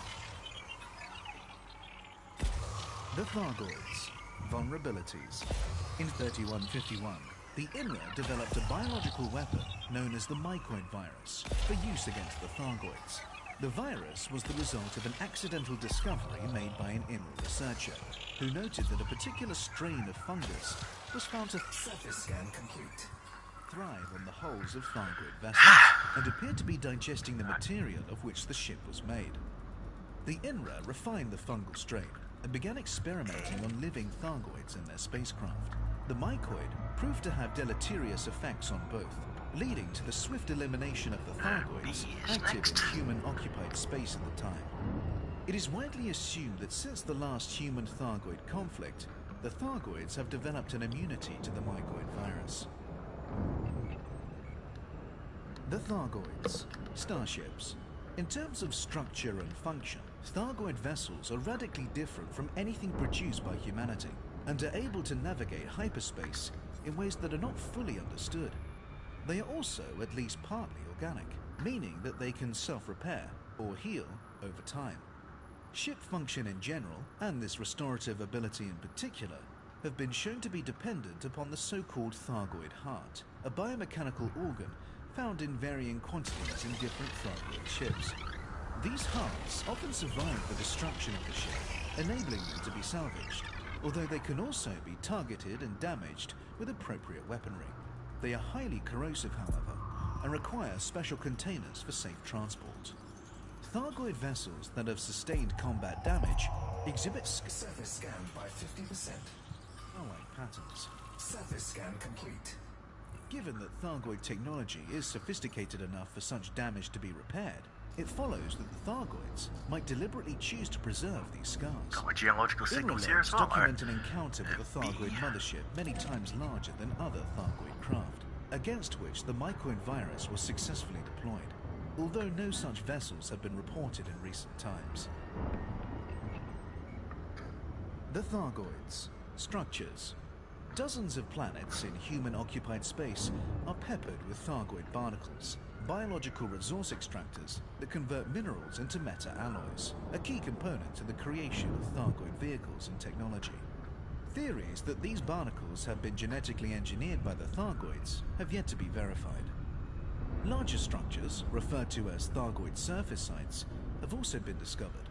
These sites typically consist of a spiral-shaped structure, nestling within a shallow crater, beneath which lies a series of tunnels. At the heart of this subsurface network is a device that, once activated, emits a holographic star map.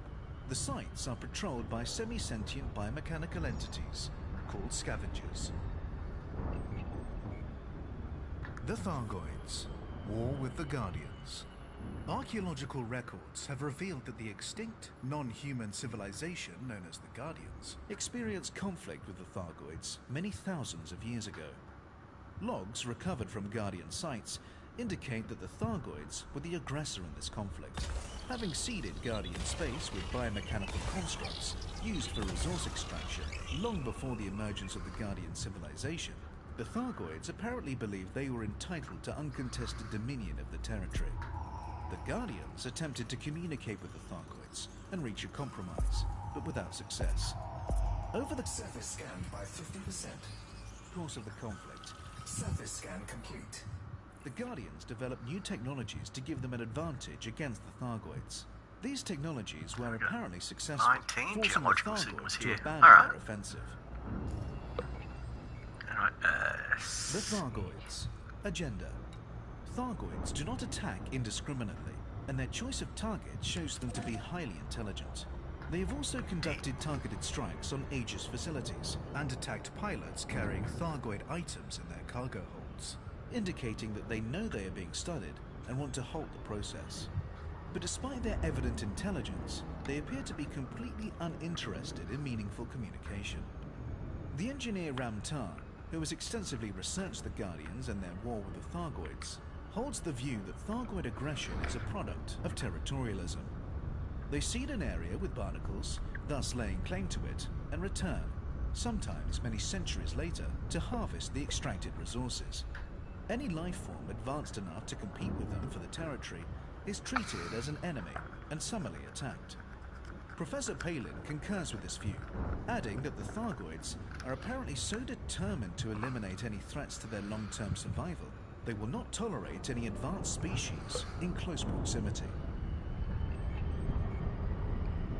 The Guardians. Introduction. The Guardians were a non-human race that occupied a large area of space several million years ago. At its height, the Guardian civilization was technologically superior to human civilization of the 33rd century, and occupied an area of roughly equivalent size. The Guardians endured as a spacefaring civilization for at least 8,000 years before being destabilized by a lengthy civil war. The surviving Guardians were then destroyed by artificially intelligent machines of their own creation. The galaxy contains the ruins of dozens of Guardian settlements, and data logs recovered from these sites have allowed humanity to compile a remarkably detailed picture of Guardian society. The Guardians. Early history. The Guardian society originally consisted of groups of pack hunters who banded together for mutual protection before organizing themselves into clans. Even at this stage, the Guardians were highly intelligent, and they developed sophisticated hunting strategies that quickly saw them become their planet's apex predator.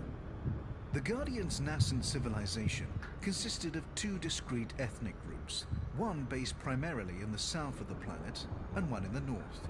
As these groups expanded, they began to encroach on each other's territory, leading to a conflict that quickly blossomed into civil war.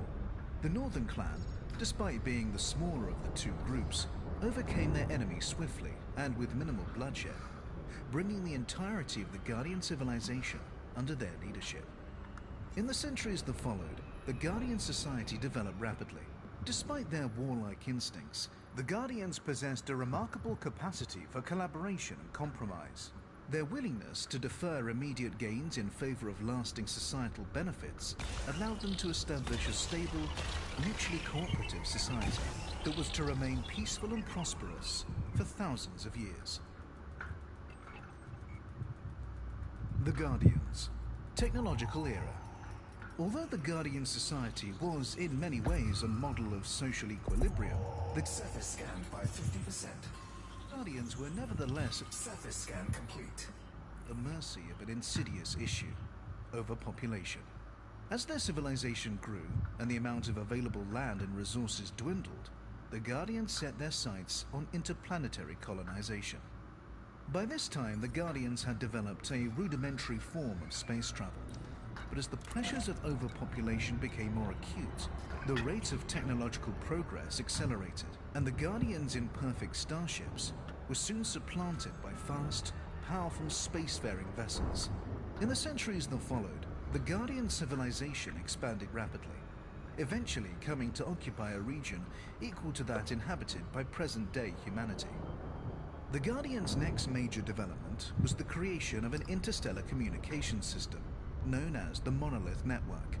In addition to functioning as a comprehensive cultural archive, the network allowed those connected to it to freely and instantaneously share knowledge and ideas. But connection to the network was dependent on the use of neural implants, and some of the Guardians were uneasy about this fusion of biological and non-biological. The Guardians. War with the Thargoids. Tens of thousands of years earlier, when the Guardians were still a non-spacefaring race, a group of Thargoids entered what would later become Guardian space, looking for new systems to colonize. In addition to earmarking several systems containing ammonia worlds, they prepared a number of planets for occupation by seeding them with barnacles. These genetically modified constructs were designed to extract resources from a planet and transform them into resources more useful to the Thargoids. For the Thargoids, seeding a planet with barnacles was an important step in preparing an area for occupation. The Thargoids did not return to these systems for thousands of years, and when they did, they discovered that a new race had occupied them: the Guardians. The Thargoids promptly attacked, due to their innate territorialism. The Guardians responded with a partial Surface scanned by 50%. retreat, but they also Surface scan complete. started trying to find ways to communicate with the Thargoids, hoping to determine the cause of their aggression and perhaps negotiate a truce. After considerable effort, they succeeded in acquiring sufficient understanding of the Thargoids' language to determine the invaders' agenda, but they were unable to convince the Thargoids they bore them no ill will, and the Thargoids were unshakable in their belief that they must repel any race that posed a potential threat. The Guardians were left with no choice but to defend themselves militarily.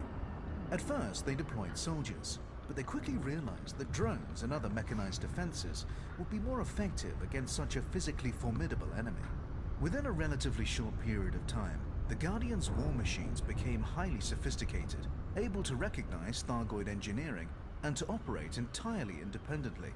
Similarly, the Thargoids' biomechanical technology was engineered to identify anything of Guardian origin. To this day, many millions of years after the Guardians disappeared, Guardian artifacts are still able to recognize Thargoid technology, and Thargoid technology still reacts negatively to the presence of Guardian artifacts. The Guardians' war machines felt no fear, fatigue, or uncertainty. The Thargoids, meanwhile, had entered Guardian space unprepared for a protracted military campaign, and ultimately, they were forced to retreat.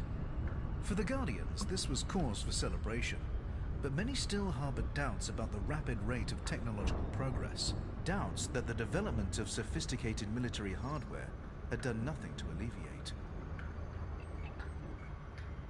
The Guardians. Final era.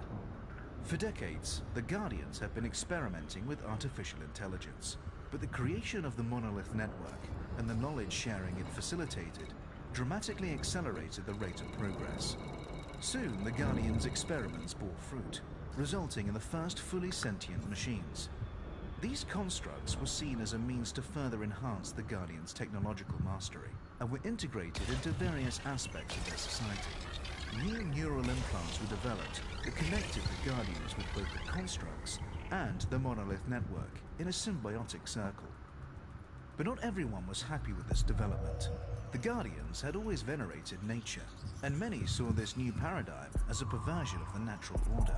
Surface scanned by 50%. A schism emerged between Surface scan complete. the nature-worshipping traditionalists and the technologically minded progressives, a schism that widened with alarming speed. Efforts were made to diffuse the rising tension, but the traditionalists felt irrevocably alienated by the rapid rate of change. The constructs and the Monolith Network became scapegoats for all manner of social ills, and the traditionalists began to clamor for a return to simpler times. Ultimately, the ideological divergence proved insurmountable, and a second civil war erupted, quickly engulfing most of the Guardian star systems. In its early stages, the war was fought primarily by soldiers, but within a decade, and after significant loss of life, most of the fighting was conducted remotely. The progressives fought their enemies with automated war machines, while the traditionalists relied mostly on biological weapons. The internecine conflict raged for over 100 years, bringing the Guardian civilization to its knees and retarding further social development. The increasingly zealous traditionalists devoted most of their resources to honoring the dead, exacerbating the problem. As the Guardian society declined, most withdrew into fortified settlements. Meanwhile, the artificially intelligent constructs were horrified by the destruction unfolding around them. Extrapolating from the current situation, they determined that even if peace was restored, the Guardians would never be able to transcend their violent natures. They decided that the only way to preclude further violence, while giving the construct's burgeoning society the best possible chance of survival, was to destroy what remained of the Guardian civilization. By this time, the constructs had been given complete control of the Guardians' munitions and automated war machines. Their attack, when it came, was swift and merciless. The strikes were executed with a precision that only a machine race could accomplish. The Guardians were utterly destroyed. The Guardians. Physiology. The Guardians were a bipedal race, and the typical Guardian was taller and more slender than the average human. They had small round eyes, a vestigial nose, and 4 digits on each hand. Their vision was superior to that of humans, while their sense of smell was poorer. Their senses of hearing and touch were roughly equivalent to our own.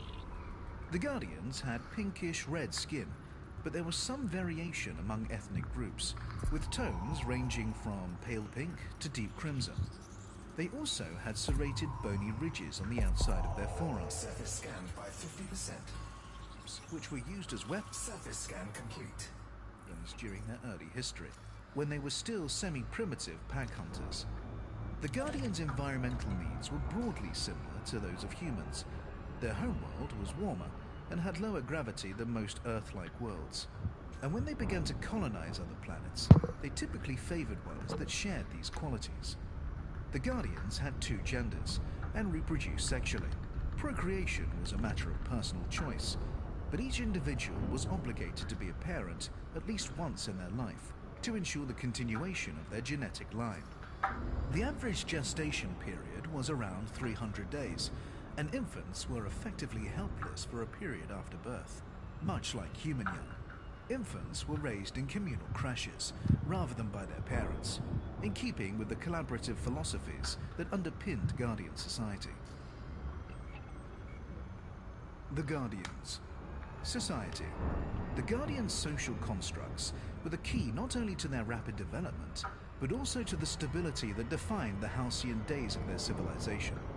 Although the Guardians had a natural tendency towards collaboration, it was not until the end of the First Civil War that this tendency had a measurable impact on their society.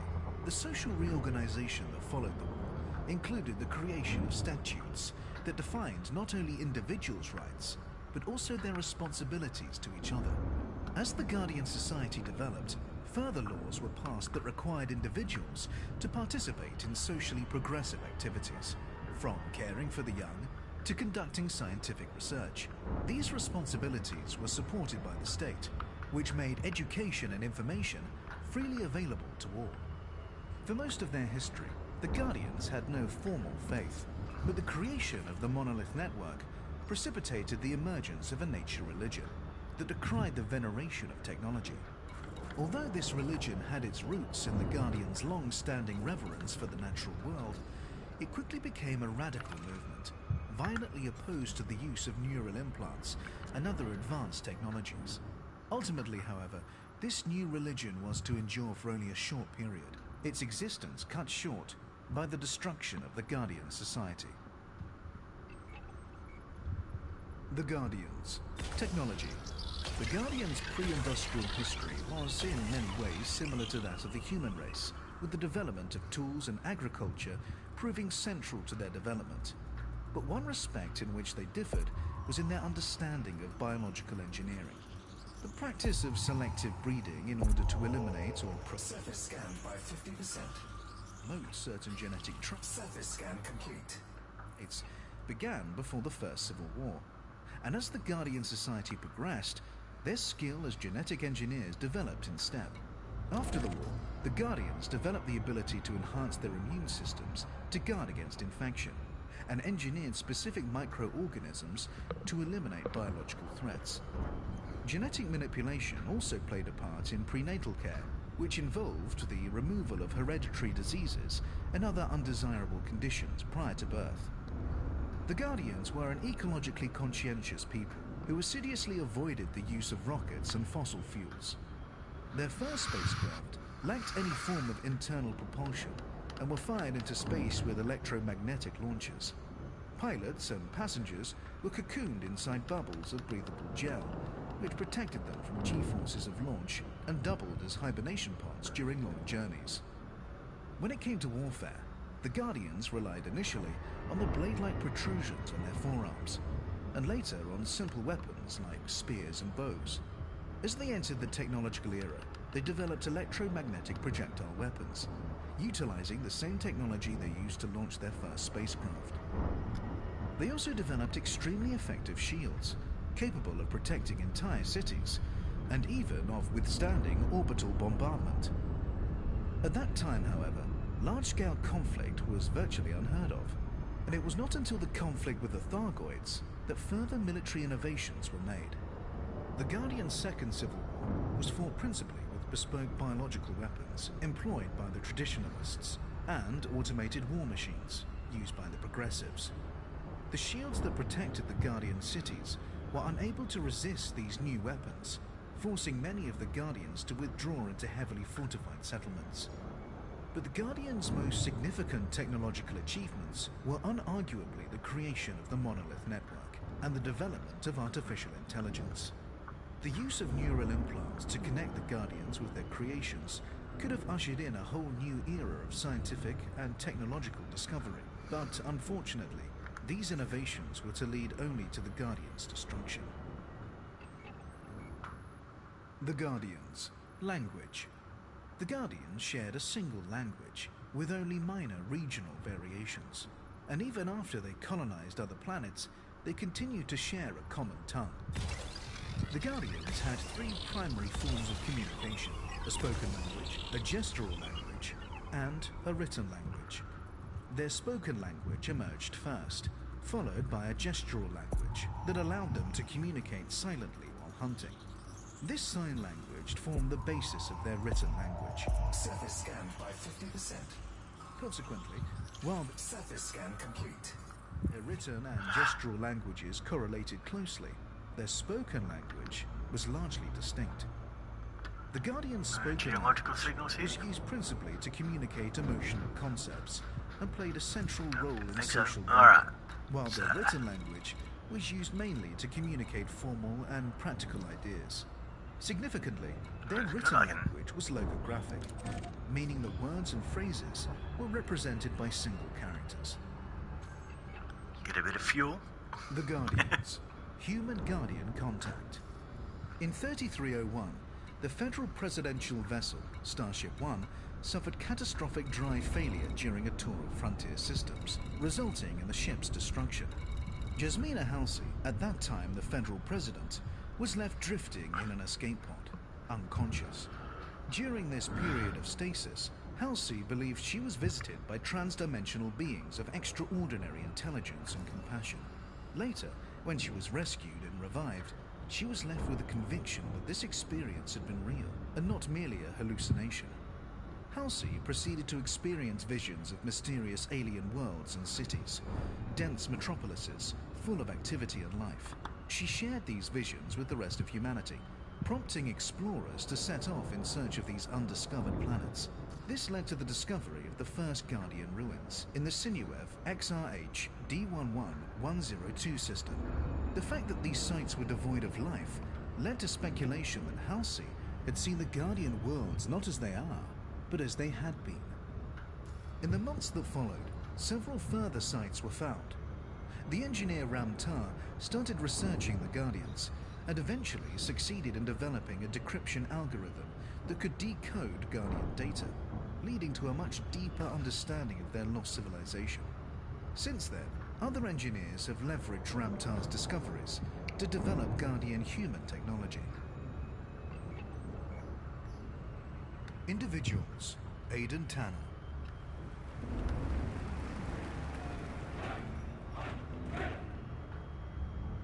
Our species has been banding together to fight the outsider since we lived in caves. We stand against the lawless, the invaders, and the monsters. And we're proud to do it. But you have to remember one thing. Nobody in the history of conflict ever saw himself as a monster. Everyone believes they're the hero of their own story. If you can't understand that, if you can't stand in the enemy's shoes, even for a second, and ask yourself why he thinks he needs to kill you, then you don't know what it means to be a soldier.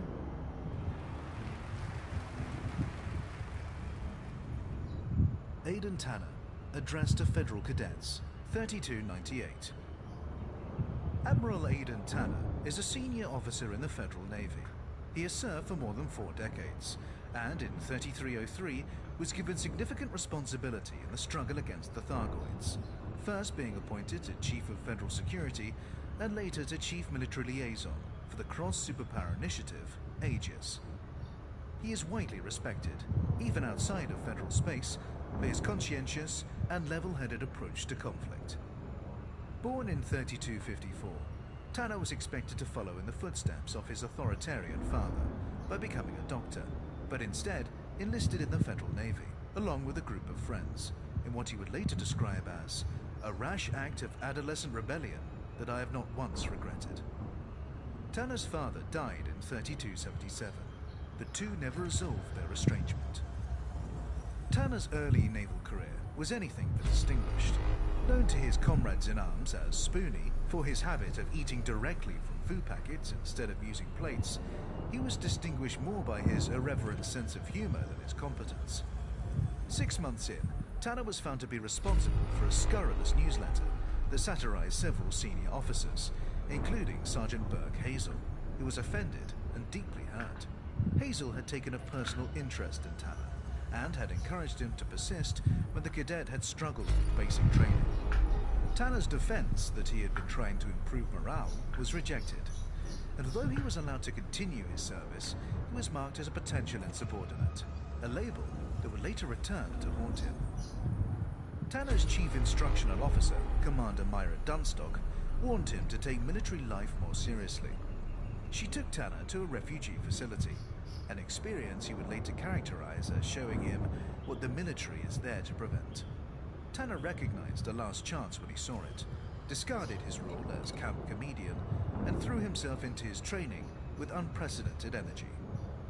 The decisive incident in Tanner's career was the Autolycus mutiny of 3271. At the time, Tanner was serving as chief gunnery officer on board the FDN Autolycus, a Farragut-class battlecruiser, under the command of Captain Jaden Horn.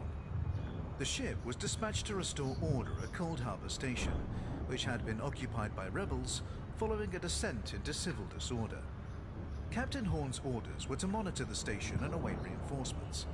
When contact with the station was abruptly lost, he became convinced an attack was imminent.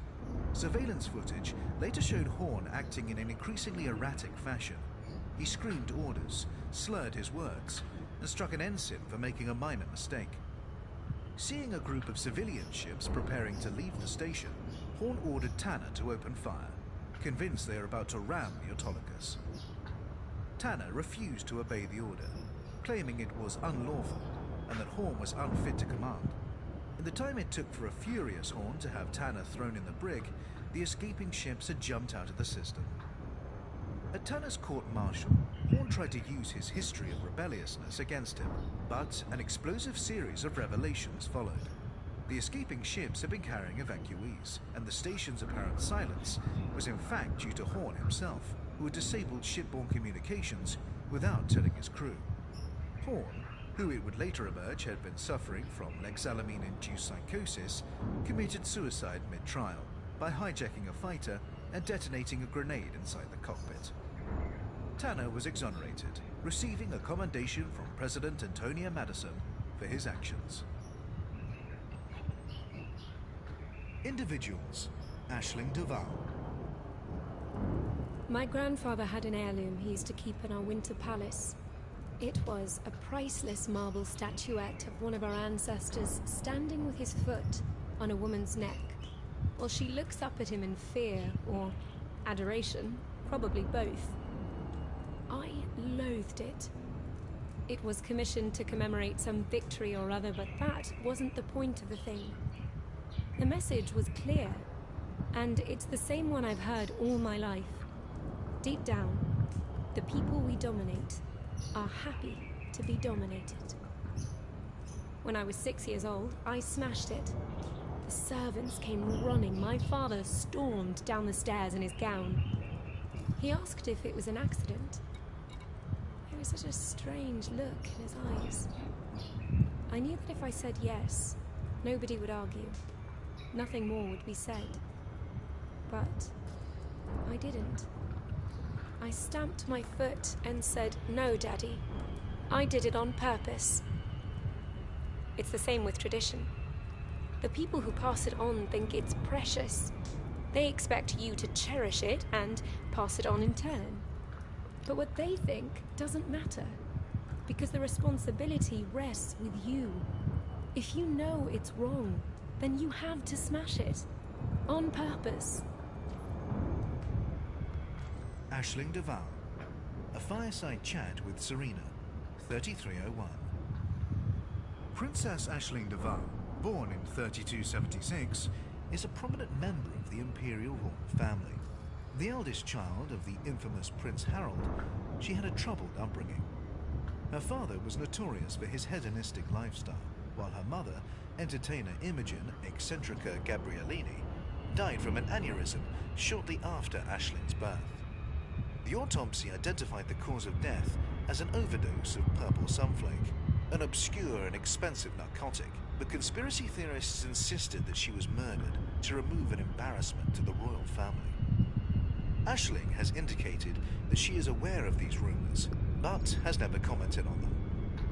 Despite living a life of great privilege, Aisling has publicly embraced the cause of the less fortunate and become an outspoken opponent of slavery, something that has made her the target of fierce criticism from more traditionalist imperials. But despite this criticism, Aisling is a popular figure with a widespread media presence. Her campaigning has brought definite benefits to many of the poorest in Imperial society, and gone some way towards easing tensions between the Empire and the Federation. Her critics, however, dismiss her as a puppet, doing the bidding of a shadowy circle of advisors. They claim there is no underlying coherence to Aisling's policies. To them, she is a naive and sentimental child, without the necessary experience for politics, backing one populist cause after another, always conscious of how her activism is affecting her brand. Significantly, the most savage of Aisling's critics and the staunchest of her defenders agree on a counterpoint to this, that her apparent vacuity is nothing but a front, carefully created in collusion with the very advisors whom others believe are exploiting. The People's Princess, they argue, is exceptionally good being underestimated. Following the death of Hengist Deval in 3301, Aisling was considered by many to be a viable contender for the Imperial throne. As Aisling was born out of wedlock, however, and her father was removed from the line of succession on the grounds of mental incapacity, Orissa Lavinie Deval was deemed to have the stronger claim. Individuals: Albert Tesreau.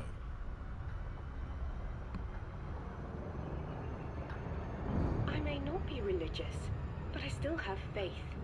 Not the kind my parents have. In fact, I don't think their desperate devotion can even be called faith. The point of faith is that it's tested. And if you insist that your beliefs are above criticism or analysis like the star cults do, you're refusing to allow your faith to be tested at all. What do I have faith in? The fundamental sanity of the universe, I suppose. I don't believe in absolute evil, only in the iniquity that emerges when understanding fails. I believe intelligent life will naturally tend towards cooperation rather than conflict, not because there's a higher power guiding our decisions, but because that's simply the most logical course. And yes, our recent experiences with the Thargoids have tested that faith harshly. Albert Tesreau. Professor Albert Tesreau is an Imperial scientist, an affiliate of the Achenar Research Council, and a founding member of the Joint Superpower Initiative Aegis, which was established in August 3303 to investigate the Thargoid menace. She currently serves as Aegis's head of research. Tesreau's biological parents were members of the Besmeratu cult, an isolationist group secreted within a sealed compound.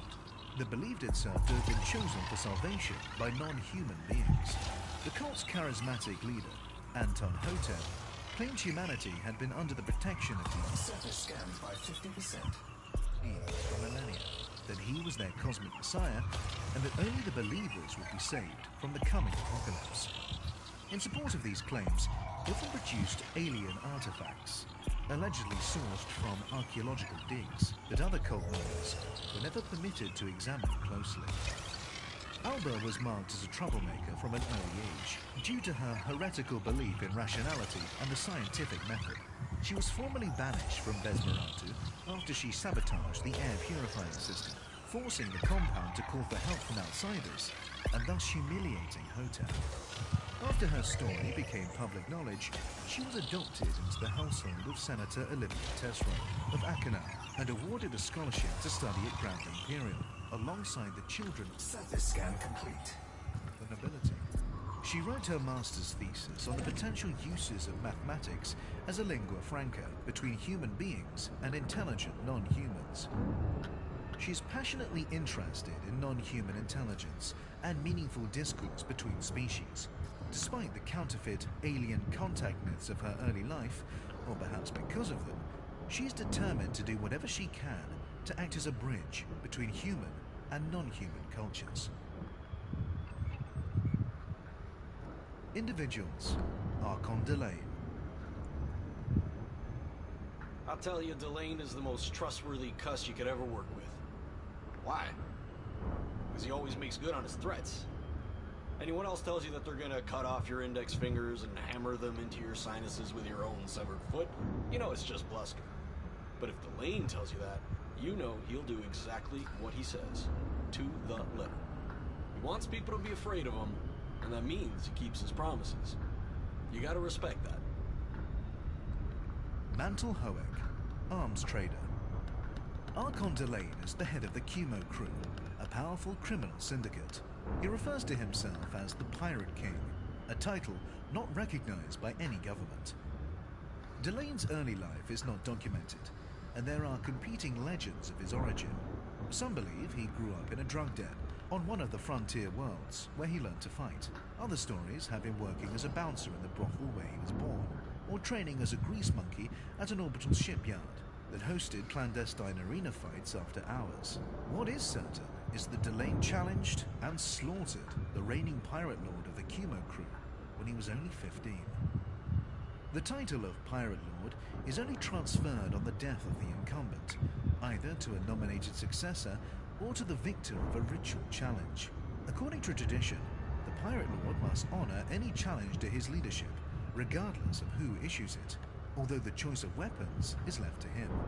In Delane's case, Pirate Lord Crab opted for a bare hands contest, a highly unusual choice. It has been suggested that Crab saw Delane as a weak target due to his albinism, unworthy of a Pirate Lord's personal attention. It is possible that Crab intended to give Delane a beating rather than kill him outright. If so, it was a fatal act of mercy. Footage of the fight shot by onlookers shows Delane deftly evading Crab's heavy blows, allowing the larger man to tire himself out before delivering a sudden jab to Crab's eye. Delane then battered Crab into submission, continuing to pummel the body until it was unrecognizable. The Cumo crew immediately split, dividing itself into those who saw Delane as a legitimate leader and those who refused to follow an unproven youth. The rift was soon closed, however, as Delane proved himself as capable a leader as he was a fighter. It became clear that Delane intended to establish not only his own reputation, but that of the crew. From then on, Delane crushed any dissent with the same uncompromising brutality he had shown to Crab. He took a zero-tolerance approach to the petty squabbles that had previously paralyzed the Cumo crew, and in doing so, turned what had been an anarchic band of opportunists into a lethally effective raiding force. United in purpose and more organized than ever before, the Cumo crew quickly became the terror of the Pegasus sector, absorbing lesser pirate gangs, raiding civilian stations with impunity, and taking over corporate Surface scanned by 50%. facilities. In Delane's early years of leadership, many rival pirate lords demanded the right to one-on-one combat, each of them convinced that they would be the one to strike him down and take over his enviable criminal empire. Delane met each challenger in turn, agreed to their choice of weapons, and promptly dispatched them. After the death of Pirate Lord Horvath, who Delane strangled with his own razor whip, there were no further challenges. Delane and his Cumo crew rule by fear, but they operate according to strict rules. If a settlement in Cumo territory has paid its tribute, any Cumo pirate foolish enough to raid it risks being stripped of his rank, his crew, his possessions, his skin, and his life, according to the severity of the offense. These are the infamous 5 strippings, instigated by Delane as a standard punishment across Cumo territory. Individuals: Arissa Lavini Devine. I am a daughter, not just of the Emperor, but of the Empire. And I look upon our traditions and achievements with pride. I hold, Surface scan complete. as my forefathers did, that to be born imperial is to receive the blessings of the universe. That is the true meaning of the ceremonial wine tipped upon our newborn heads. Does this pride in our heritage make me old-fashioned? Some would say so. I know that there are those in my family who cannot bear the burden of rank and privilege without a chronic sting of guilt. But I ask that you look charitably upon those so ailing, as I do. After all, rebellion is the prerogative of adolescence. I ask that you reserve your anger for a worthier target. For those who acknowledge our traditions in public, but privately serve only their own corrupt interests. For those who exploit their ancestors' sacrifices while holding our military in contempt. For all the petty, venal, spineless parasites in our very midst. I have sat with many such parasites, and for form's sake, I have masked my contempt. But that mask has served its purpose, and now I cast it aside. To the worms nestling so complacently in the heart of my beloved empire, I say this. We see you, and we are coming for you.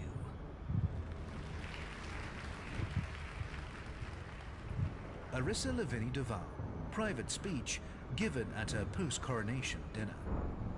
Arissa Lavinie Duval is the reigning emperor, having been appointed to the position by the Imperial Senate, and a direct descendant of the first emperor, Henson Duval. Her father was originally thought to be the late Prince Aristide de Lavinie, but Arissa's claim to be the illegitimate daughter of Emperor Hengist Duval has since been ratified by DNA testing.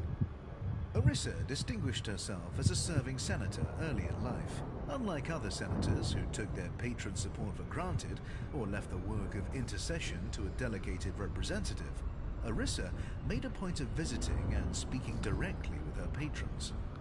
Foremost among her concerns was how little scope for mobility the empire offered.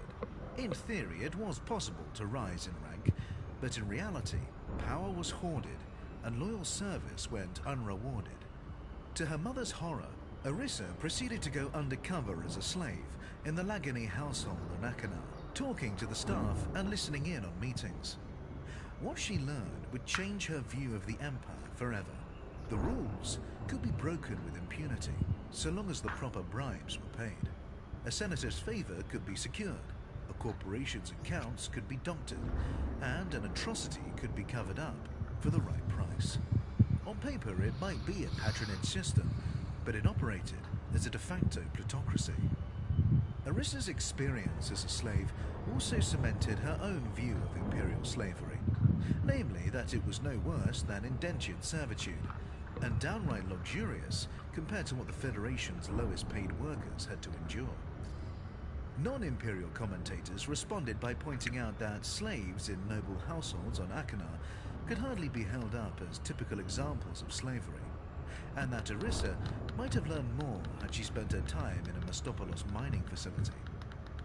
Arissa has made no secret of her determination to restore the rule of law within the empire. She means to purge it of corruption, and has received widespread public support for this cause. Unlike her niece, Aisling Duval, she sees the empire's system as inherently worthy, if impeded by long-term neglect. They need to be cleansed, not torn down and rebuilt, as per Aisling's wishes. As the first woman to serve as emperor, Arissa is a controversial figure to many, regardless of her personal political stance. Many hardcore traditionalists within the empire have vowed to depose her and replace her with a ruler more to their liking. Individuals. Denton Patrios. What disgusts me? That's a perceptive question. By asking it, you reveal that you consider me a man of taste. If you'd asked me what I hated, I'm not sure I could have hidden my disappointment at such a banal question. But disgust, that deserves an answer. It's jealousy that most disgusts me. It's such a petty, self-defeating emotion. Surface scanned by 50%. I see it every day. Most men look at me and think, I want what he has. Perhaps 1 in 1,000 thinks, how can I achieve what he achieved? Now, he's not jealous. He's motivated. Who knows? We might work together one day. But most men are not like that. They have the desire, but not the initiative. It's like a dog watching you eat and wishing he was a human. And that's the tragic thing about jealous people. They think they hate me, but really, they hate themselves. Because deep in their hearts, they know they're too lazy to fight for their dreams. Surface scan complete. Denton Patrius, a fireside chat with Serena, 3302. Denton Patrius is a powerful Imperial senator and the Admiral of the Imperial Fleet. He is a controversial figure, admired by many Imperials for his wealth and influence, but deeply unpopular in other quarters for his uncompromising approach to debtors. He is also noted for commanding one of the strongest private military fleets in colonized space.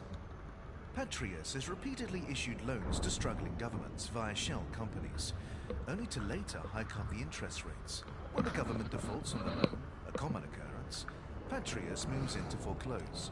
Since few governments are able to match the power of his private fleet, this is usually a one-sided affair, although some governments have appealed for and received the aid of independent pilots. This strategy has brought numerous systems under the control of Patrius's various corporations.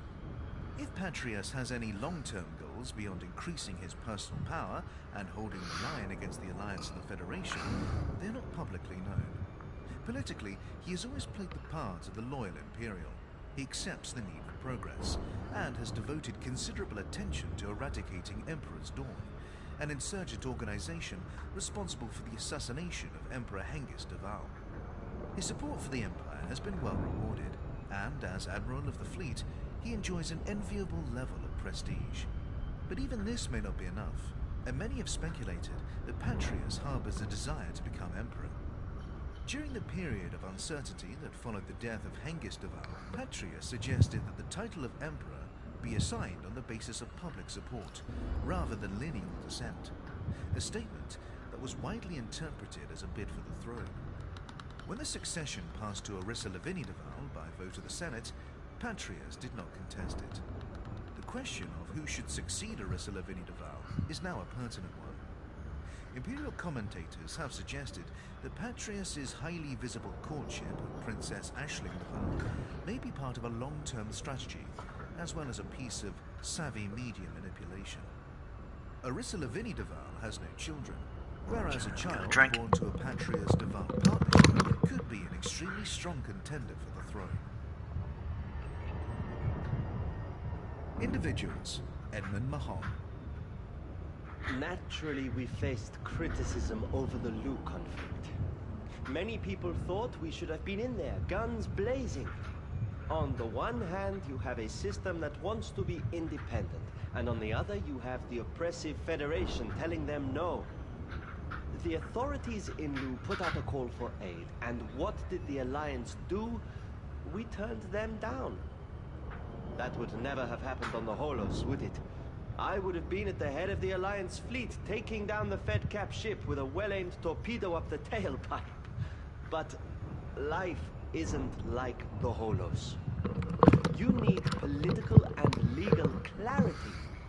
When Lu asked for our help, who exactly was doing the asking? The people? All right then, which people? Who counted their votes, and how was the process monitored?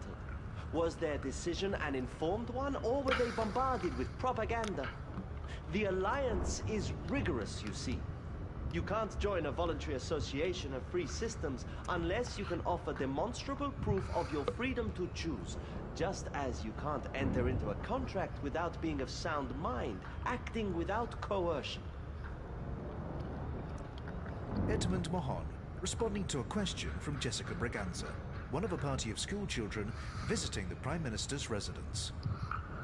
Edmund Mahon is the current Prime Minister of the Alliance. The product of a corn-farming family based on Birmingham in the DSO system, Mahon was hard-working and shrewd from an early age, with a particular talent for negotiation.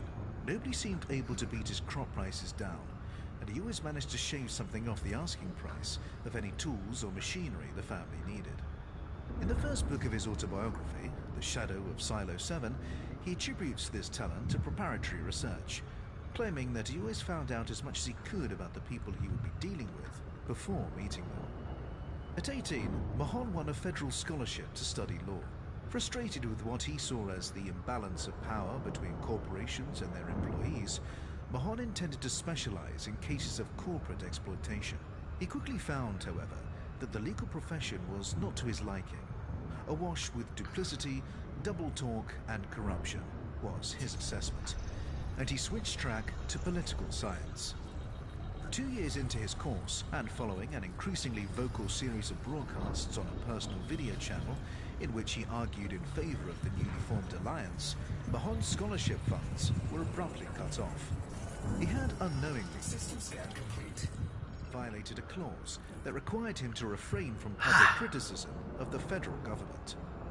Unwilling to return to his family without having made something of himself, Mahon had no choice but to look for work while continuing to study. The bar in which he had spent so many hours as a student was happy to take him on as a bartender, and he proved so competent that after his graduation he took on the role of manager. Mahon claims it was this experience, rather than any innate idealism, that set him on the path to becoming a career politician.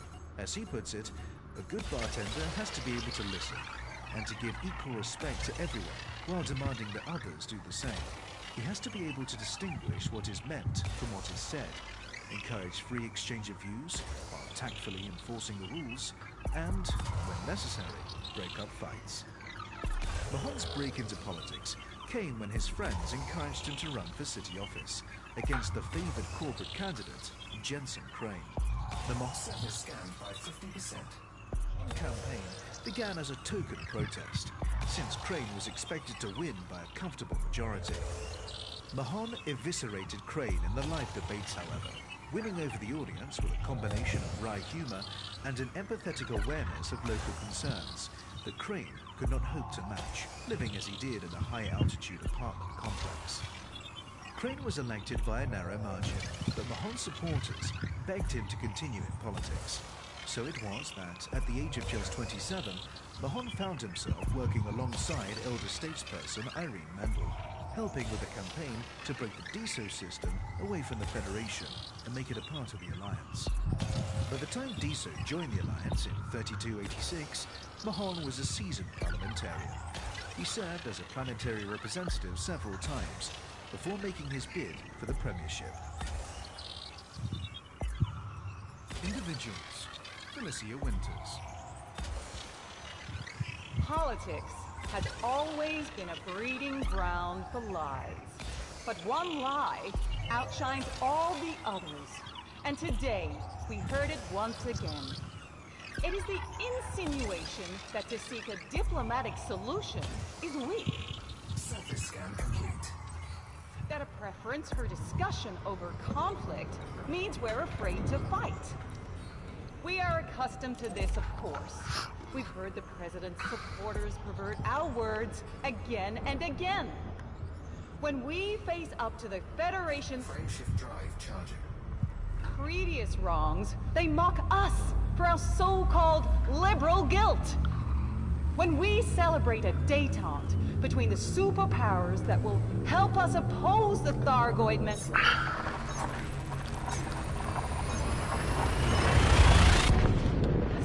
they imply that we are traitors. But it is they who are afraid, and with good reason. Because the people of the Federation have had enough. They will no longer be manipulated into reckless conflicts that serve only to fatten the wallets of the arms dealers and the privileged. They will no longer pretend that Hudson's tub thumping and saber rattling anything more than vacuous propaganda. From star to star, Connolly to complex, satellite to station, we hear the same heartfelt cry. Let the mistakes of the past remain in the past, and let the Federation embrace only the best of itself. Let us return to the core values of hard work, honest trade, support for the vulnerable, and mutual respect. The people are ready for us. Let us be ready for them.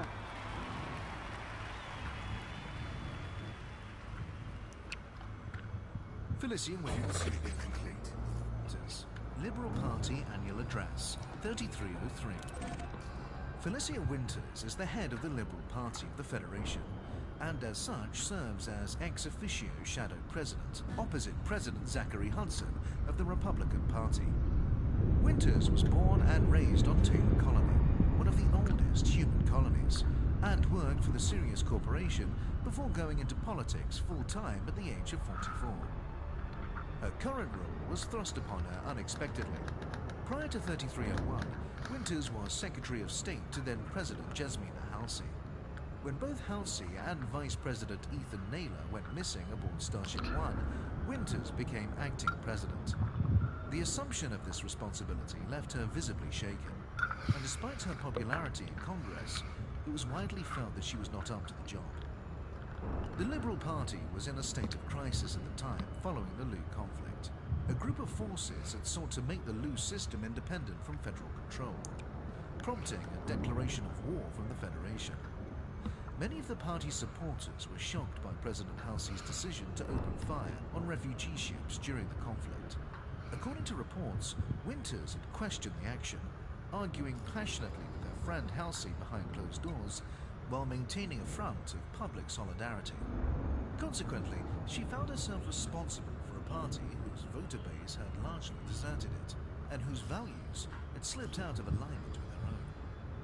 Shortly after Halsey's disappearance, Zachary Hudson called for an emergency vote of no confidence that he resoundingly won, resulting in his appointment to the role of president.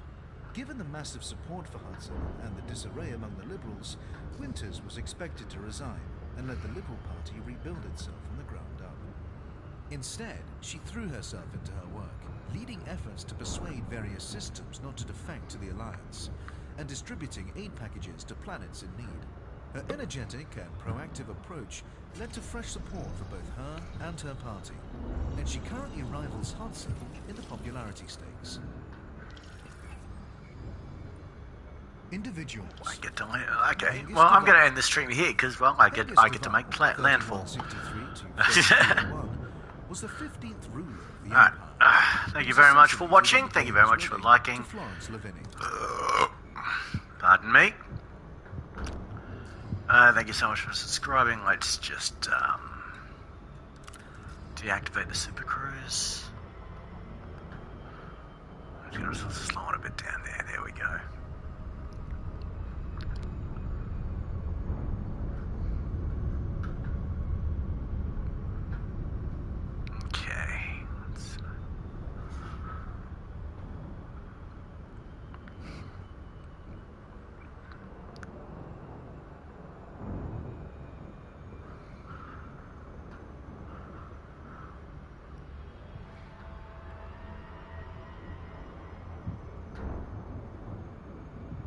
Orbital flight engaged.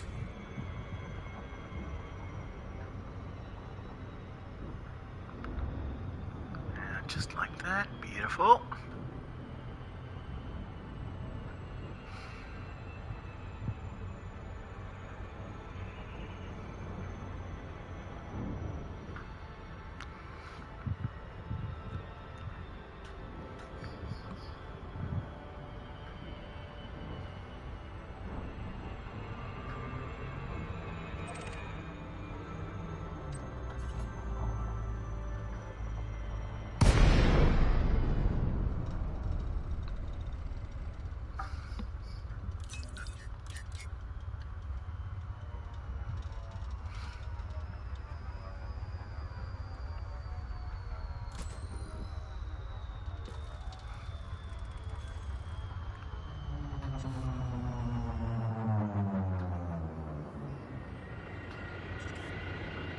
As soon as we get to the 2-kilometer mark, and make our way out.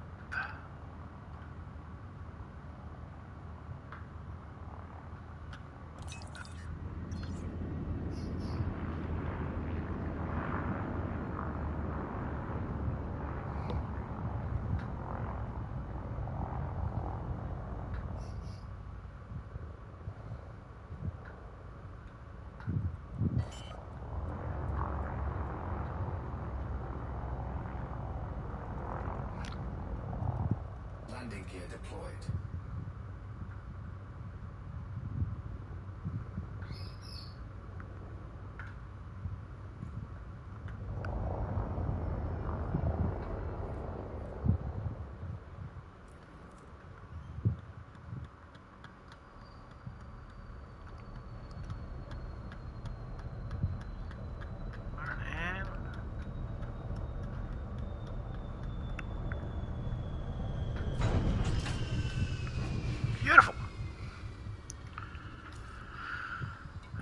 Okay, so I just unlocked that.